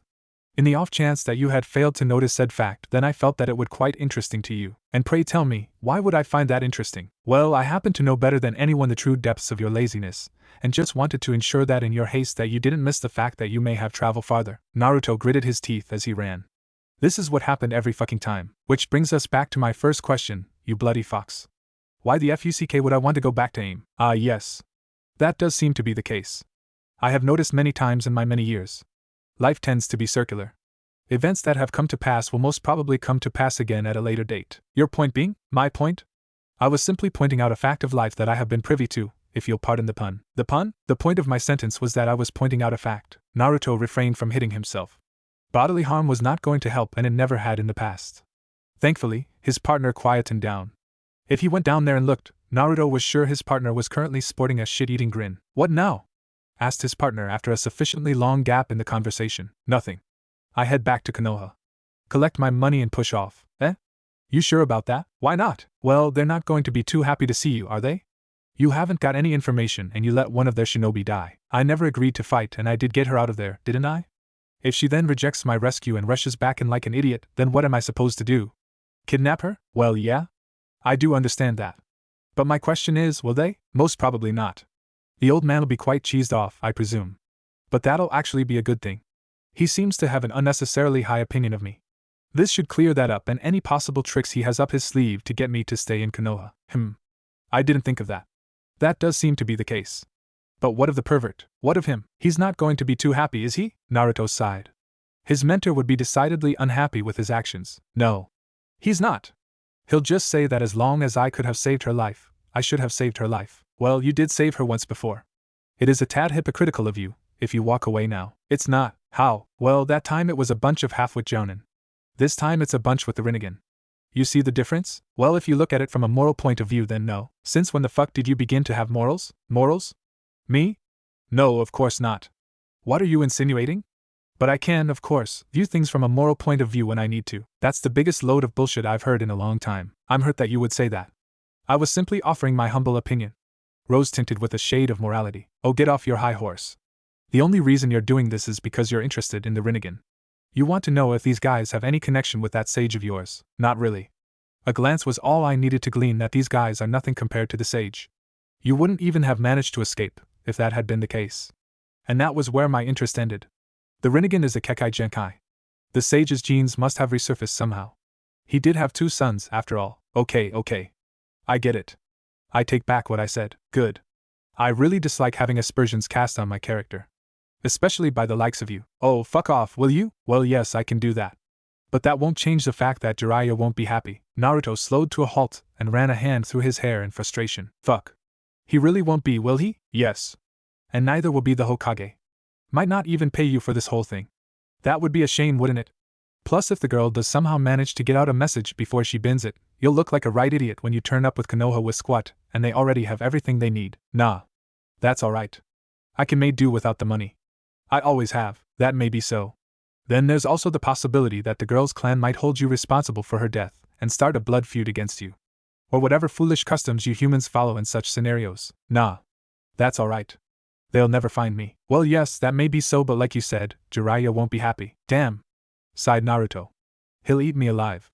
I really don't want to fight those guys. They seemed half decent. Your call. You think you can hide from Jiraiya long enough that he'll forget? Fuck. I have to go back, haven't I? It seems so. Didn't I mention that the further you run, the farther you'll have to run back? I have a knack for these things. Well, not really, muttered Naruto sheepishly. You did mark her. I knew it, you naughty boy. I knew you'd mark her the first chance you get. You really are more like the pervert than you let on. Fuck you, growled Naruto. I did it after I rescued her. In case we got split up during the escape or something. What escape? You could simply have teleported all of us to Konoha, right off the bat. Arg. Groaned Naruto as he rubbed his face in frustration. There's no winning with you, is there? I just try to help. Fine. I give up. You win. I really shouldn't have taken this mission, in the first place. Damn the pervert for suckering me in with the money. I would suggest you get a move on. All this won't do a fat lot of good if the girl is dead by the time you get there. Naruto sighed. He really didn't want to fight. Especially in the getup he was in. Pulling out his scroll, he unsealed his gear and strapped them on. I look like a right idiot, he growled as he strapped on his blades over the farmer's kimono he was dressed in. I'm going to kill the pervert for getting me into this mess. Best of luck with that. That man is going to outlive all of us. Hinata struggled against the foreign chakra controlling her with all her might, but all she achieved was an intense unpleasantness in her stomach. Her body was not handling her invasion very well. She moaned in pain as the blade in her was slowly twisted. She watched in resignation as the other two slowly approached her. This was the end. She was sure of it. She saw no escape from the inevitable. I let you out of sight for a minute, and you get into this kind of mess, a voice she recognized and despised drawled from her right. She couldn't move her head or control her eyeballs, but she knew exactly who it was. How he had gotten there, she had no idea. This is really awkward, said Naruto sheepishly as the silence dragged on. I mean, I know that we now have to try and kill each other, but there's no harm in being civil about it, you know? He continued, rubbing the back of his head. The enemies remained silent and stationary, staring him down in silence. To his side, Hinata remained completely stiff and immobile despite the blood running down her face. Evidently, the black blade allowed the enemy to block the mobility of anyone it stabbed. Naruto made a small mental note to not touch the sword if he could help it. He deeply wished for his traditional garb and the half-gloves that come with it. Naruto sighed. His motivation levels were not what he hoped they would be, and he didn't expect them to shoot up anytime soon. Battles tended to bore him and tire him out mentally. The stronger the opponent, the more he felt the need to tap out. Not that he ran into deadly enemies on a daily basis. That was the very thing he tried to avoid. And that's why the entire situation he now found himself jarred him to his very soul. Naruto sighed again. Well, at least I know I tried, he muttered as he slowly bent down and pressed his index finger onto the floor. An instant later, he sped into action at a frightening speed. Spinning, he kneed the enemy behind him right in the face with brutal ferocity.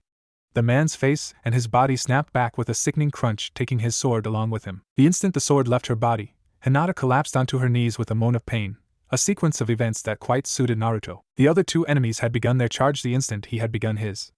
The larger enemy was controlling a thin, flexible, jagged and deadly blade from somewhere beneath his cloak, and it now stabbed harmlessly at the air right where Hinata's head had been. Ducking, he avoided the blade as it swung towards him instead. Remaining crouched, he took a couple of steps forward and took up a position in front of his panting teammate. He really needed to get out of the room they were in. A fight in close quarters against two opponents was definitely not ideal when he had an injured teammate.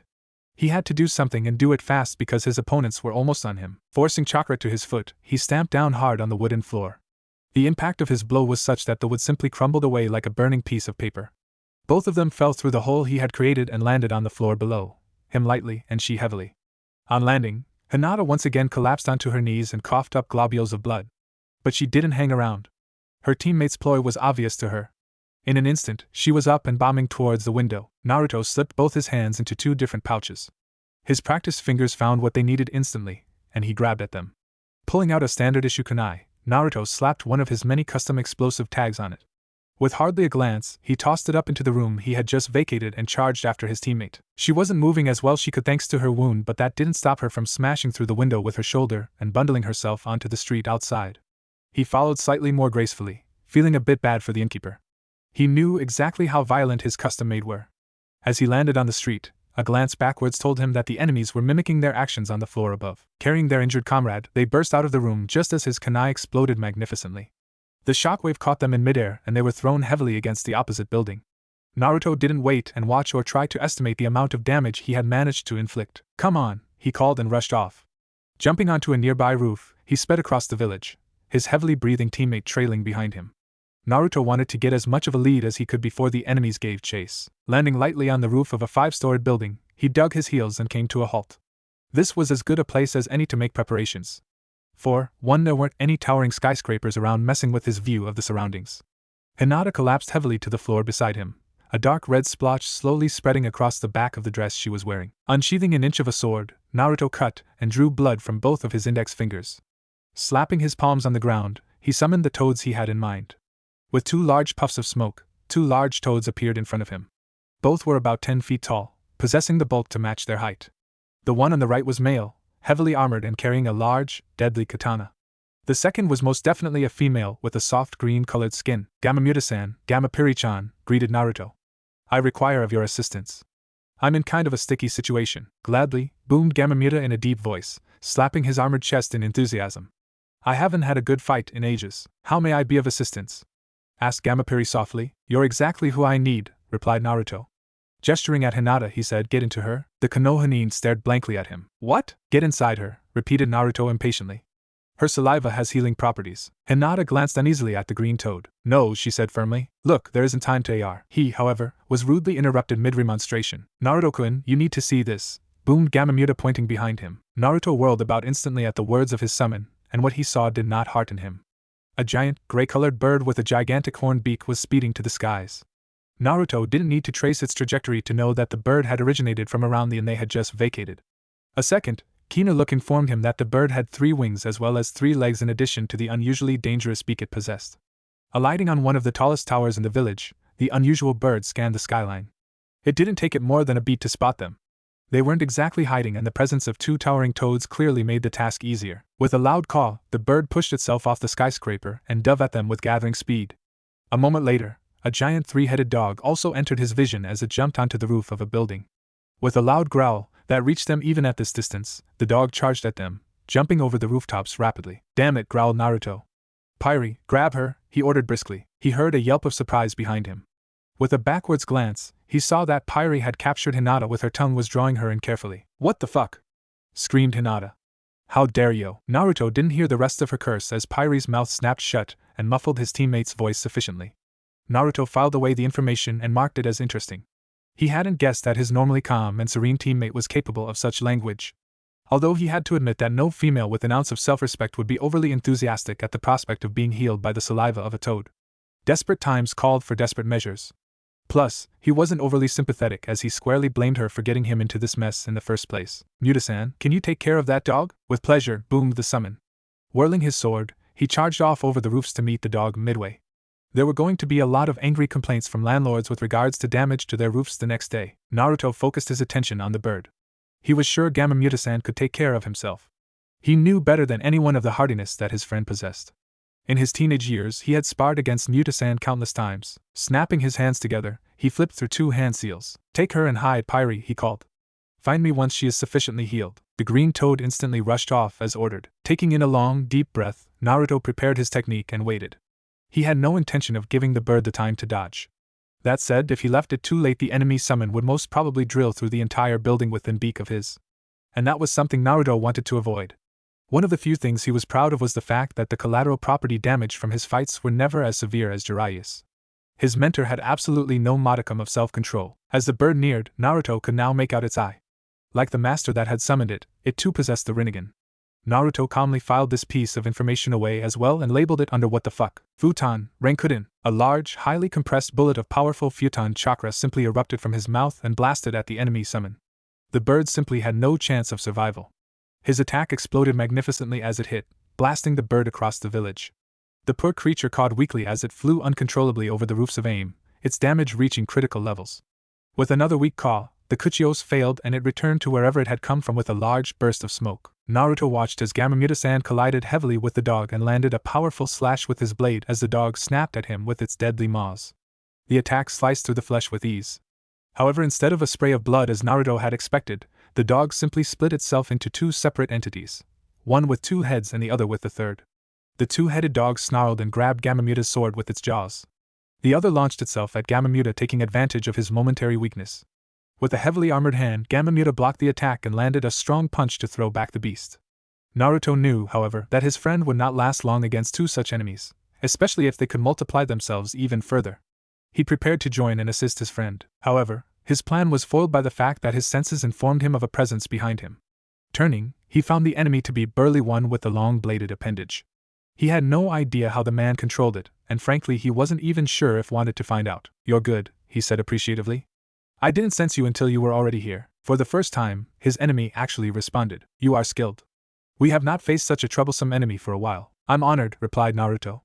I could say the same for you. There was a silence as Naruto slowly bent down and marked the spot he was standing. Let's finish this. I'm getting tired of playing around. The enemy's face split into a wide and deadly grin. He lifted his right arm and pointed his fist at Naruto. His fist detached itself and projected itself at Naruto with great velocity. Naruto, however, was gifted with a speed greater than almost all others. Sidestepping neatly, he avoided the attack altogether. That didn't seem to bother his enemy one bit. With a deadly smile, he charged. Naruto drew his swords and waited. The man was fast, but he knew he was faster. He streamed Futon chakra onto his blades and waited. The world slowed down around him as he focused. The instant the enemy was within his range, his body sprang into motion, launching a perfectly timed and deadly counter with his katanas. His move was perfectly executed and his mind knew that it was going to land. His instincts told him otherwise, and as always his instincts never failed him. Just as his blades were going to cleave through the enemy's head snapped open like the lids of a box and revealed a cannon. At point-blank range it fired. At that range, there was almost no technique in the world that could facilitate dodging or blocking. Naruto simply disappeared. Instantaneously he was back in the inn, standing on the collapsed portion of the floor that he had marked. He looked up and saw that the inn was still standing, albeit barely.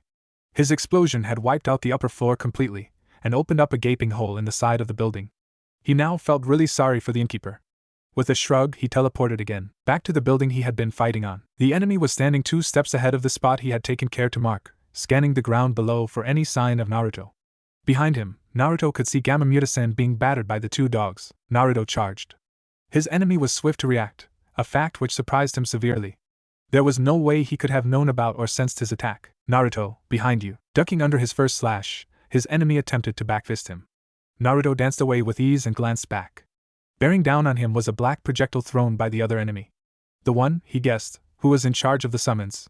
He was running swiftly along the roof at Naruto, in line with the projectile. Ducking under the blade, Naruto stabbed at the newcomer casually with his sword, molding his futon chakra. The enemy is still about 15 feet from him, but that didn't bother him at all. As he stabbed, Naruto molded his wind into a long, invincible blade of deadly sharpness. To him, it was almost second nature to augment the range of his swords. Somehow, the enemy guessed his intentions and jumped out of the path of his giant invisible lance. In a fluid motion, Naruto converted his stab into a slash directed at the first enemy, who had now turned and was lumbering a powerful punch at him. In his mind he labeled this one as Gorilla, and the other as Ponytail. Abandoning his punch, Gorilla slipped out his black sword and made to block Naruto's attack. Naruto grinned. There was almost no blade that could block his futon chakra. This sentiment was proved wrong a second later. The instant his futon lance made contact with the black blade, his chakra collapsed weakly onto itself. His flow of chakra disrupted. With a curse, Naruto jumped back and launched himself off the building. Mid-air, he sliced his finger yet again and performed yet another kuchios. He was joined in the skies above the village of Aim by a gigantic toad wielding an equally large wakizashi. "Sup, Kichi," shouted Naruto at his most favored summon. "Mind helping Muta-san out?" "Sure thing, Naruto," grinned Gamakichi, flashing a thumbs up at his summoner. "Try not to break anything," called Naruto as he landed on the side of a tower and glued himself to its side. Gamakichi landed heavily on the ground far below him with a gigantic thud and rushed to help his compatriot. Naruto looked back at his enemies. They were still standing where he had left them on the roof and were staring up at him blankly. "Everything about this is weird. Those 2 are weird. Their summons are weird. Those piercings are weird. And how the hell did that black sword of theirs block my futon? And how did the first one know that the attack was coming?" The answer to your second question, I do have knowledge of. The Rinnegan is the father of both the Sharingan and the Byakugan. A possessor of the Rinnegan is able to view chakra as material objects. I'm sure he could see your futon blade as you can see your own metal katana. As to how the big one blocked your attack, I am unaware. I have never seen anything like the swords they possess. You're right. This whole fight has been decidedly strange. What I do know is that those 2 are being supplied with chakra. What do you mean? You see the tallest tower? There's someone in there that's transmitting them a constant, steady stream of chakra. You better end this fast. These 2 are not going to tire out anytime soon. But what are they? The gorilla guy had an effing cannon in his head. Naruto received no reply. He was sure that his partner had just shrugged. Naruto sighed. This was not going anything like he had wanted to. It was time to get serious. At least that's what he clearly needed to do. Whether he could manage it, he wasn't sure. It had taken Hinata all of her self-control to simply not juke in the innards of the toad she was in when she had been grabbed. There had been 2 main reasons for that. The first was that she had been too caught up in cussing at her infuriating teammate to actually direct her anger at her captor. And the second was that her wound had begun healing the second her back had made contact with the toad's tongue and the saliva it was secreting. So she calmed herself and bore the inhospitable conditions she now found herself in. In complete darkness, stuck to a large gyrating muscle, covered by copious amounts of saliva. She suppressed her complaints even when her jailer leapt off the roof and looked for a hiding spot, all the time tossing her about like a ragdoll. If it was going to heal her, it was worth it. Besides, the toad was simply following orders. Whatever anger she had, she directed it solely at the summoner of the toad she currently was in. It took the saliva the better part of 10 minutes to fully close up the wound on her back. She wasn't 100%, but it would do for now. Lifting her head off the pink tongue, she said, "Let me out." "It's done." Her jailer complied quite readily. The toad's mouth opened and let in light, hurting her dilated pupils. Extending its tongue, the summon gently placed her on the ground. They were in the tiny space between two towering skyscrapers. 15 feet above them, a dense array of pipes were running from one building to the other. Sorry, mumbled the toad. That could not have been pleasant for you. Covering from head to toe by thick, sticky saliva, Hinata shook her head in agreement. No, it most definitely wasn't. I'm sorry, repeated the toad. But I had to obey Naruto-sama's orders. Irritation blossomed in Hinata's head, and she let it show on her face. Nobody should have to suffer through an existence of addressing her ingrate of a teammate as Naruto-sama. No. It's completely alright. I knew you were following orders. Besides, you healed me. What right do I have to complain? Oh. That's alright then, I guess, mumbled Pyre. Hinata sighed. Her new companion seemed to be meeker than she had ever been. Having to refer to her teammate as Naruto-sama wasn't going to boost her self-respect anytime soon. Focusing on more important matters, Hinata clapped her hands together and activated her Byakugan. A switch flipped somewhere in her brain, and she was now bombarded with a large amount of visual information. We need to get back and help, said Hinata as she scanned the skyline for signs of fierce battle. I'm no good at fights, mumbled Pyre. Well then, you better get out of here pronto because we have one or hands now. It had taken Hinata about 10 seconds to locate Naruto. At the same instant, her eyes had also shown her what was approaching the west end of the alley they were in. Hinata turned and faced the threat. From the shadows, wearing a black cloak adorned with red clouds, emerged the third enemy whom she had confronted at the inn. The one who had just stabbed her in the back. In his 50s, with multiple black piercings on his face and with orange hair, the enemy coolly stared her down as he closed the distance between them. With hardly a noise, his black blade slid out of his sleeve and into his hand. Pyre let out a small whimper. Get out of here, said Hinata as she slid into her traditional Juken stance. She had beaten the enemy once before, and she could do it again. Her eyes informed that the tenketsu she had shut down earlier were now all open and available for use. She hoped that he wouldn't summon another of the many giant creatures the enemy seemed to possess. In her current state, she'd be hard-pressed to handle that. The enemy made no sign of attempting any jutsu. He simply closed the distance between them in silence, blade drawn and pointed at her. Hinata lunged. Palm outstretched, she stepped into his swing and struck at the heart. Changing direction expertly, the enemy slashed at her arm with his blade. If that struck her, she is going to lose everything below her elbow. Ducking under the swing, she stabbed upwards with 2 fingers as the enemy's arm passed over her. Her fingers made contact with the tenketsu she was aiming for, and she shut them off. Stepping to the right, she spun, her right leg aiming for the enemy's shoulder. Her all-seeing eyes watched as he pulled of a carbon copy of her own counter. Ducking neatly under her leg, he stabbed up at her knee with his sword. The enemy was now moving much faster than the time she had first confronted him. Her eyes provided her with an answer. The amount of chakra the man was receiving was now about 2 times as much as he had been receiving then. Clearly, she had caught him at his weakest the first time around. And that also explained why she hadn't anticipated the speed of the backstab at the inn. Springing up, Hinata spun vertically in midair and converted the attack into an overhead kick with her left leg. In a flash, she retracted her right leg to avoid his blow. As planned, the black blade whistled harmlessly through empty air. What didn't go according to plan was that her left leg didn't crunch into the back of his head as she had intended. The enemy neatly dodged sideways and swung at her again with frightening speed. Hinata's eyes widened. She hadn't expected the burst of speed that the man had just displayed. She was now falling in midair with absolutely no way of dodging the blade flashing at her. Her neck protested in earnest as something large and pink grabbed her and pulled her backwards at high speed. Thanks, she said as Gamma-Piri opened her tongue and let down Hinata. Unsheathing her tanto, she pointed it at the enemy as he once again approached them. He was clearly faster than her, and that was a problem for a short-range fighter like her. But she didn't let that fact bother her especially. As a woman, she was beyond used to taking enemies on who were faster and physically stronger than herself. With hardly a sound, her enemy charged. Get back, she yelled at Gamma-Piri, and the toad complied instantly. Hinata waited until he was close enough. What she had in mind would work only once. And only if she made sure the enemy was close enough when she did it. Hinata expelled a copious amount of chakra from every single tenketsu on her body and spun like a top. As her momentum increased, she was enveloped by a large, spinning globe of chakra. A globe which would deal anyone stupid enough to run into it with crippling amounts of damage. She watched with her all-seeing eyes as her oncoming enemy rushed right in with his sword raised. What happened next stunned her. Instead of being blown away by her kaiten, the enemy simply slashed through with his blade. Instead of repelling the obsidian sword, her chakra simply wasted away as the blade ripped the control of her own chakra right out of her hands. There was nothing she could do when the blade ran through her right shoulder. A sharp jolt of stinging pain shot into her brain and clouded her eyes as she once again lost control over her own limbs. With his other hand, the man grabbed her throat and lifted her, squeezing heavily. Hinata's brain shocked into gear, dulling away the pain, as her eyes now took in the thing that stood behind her captor, a large monstrous head, emitting red smoke. As she watched, it opened its mouth and exposed a row of sharp, deathly teeth and a darkness that seemed endless. For the first time in many years, abject fear clouded every inch of her body. Who are you? And why did you come here? Asked the man. Naruto stared at his opponents from his rather unusual position on the side of the tower, and prepared to step into a higher gear. Up till this moment he had been relying on his pure physical speed. Now, it was time to show them why Jiraiya considered his Shunshin to be the best in the world. A gigantic crash to his right informed him that Gamakichi was now successfully assisting Nutasan but had been unable to keep to his request of minimizing property damage. He sighed. Maybe it wasn't the best idea to have lots of his summons running about town. His toads, like Jiraiya, seemed to have a distinct dearth of self-control. Plus, at the rate he was going to end up building a reputation for himself. And that was the thing he most definitely did not want. He slowly began to bend to mark the spot he was glued to. And that was exactly when his enemies burst into motion. Clearly, they were beginning to get a lock onto his abilities.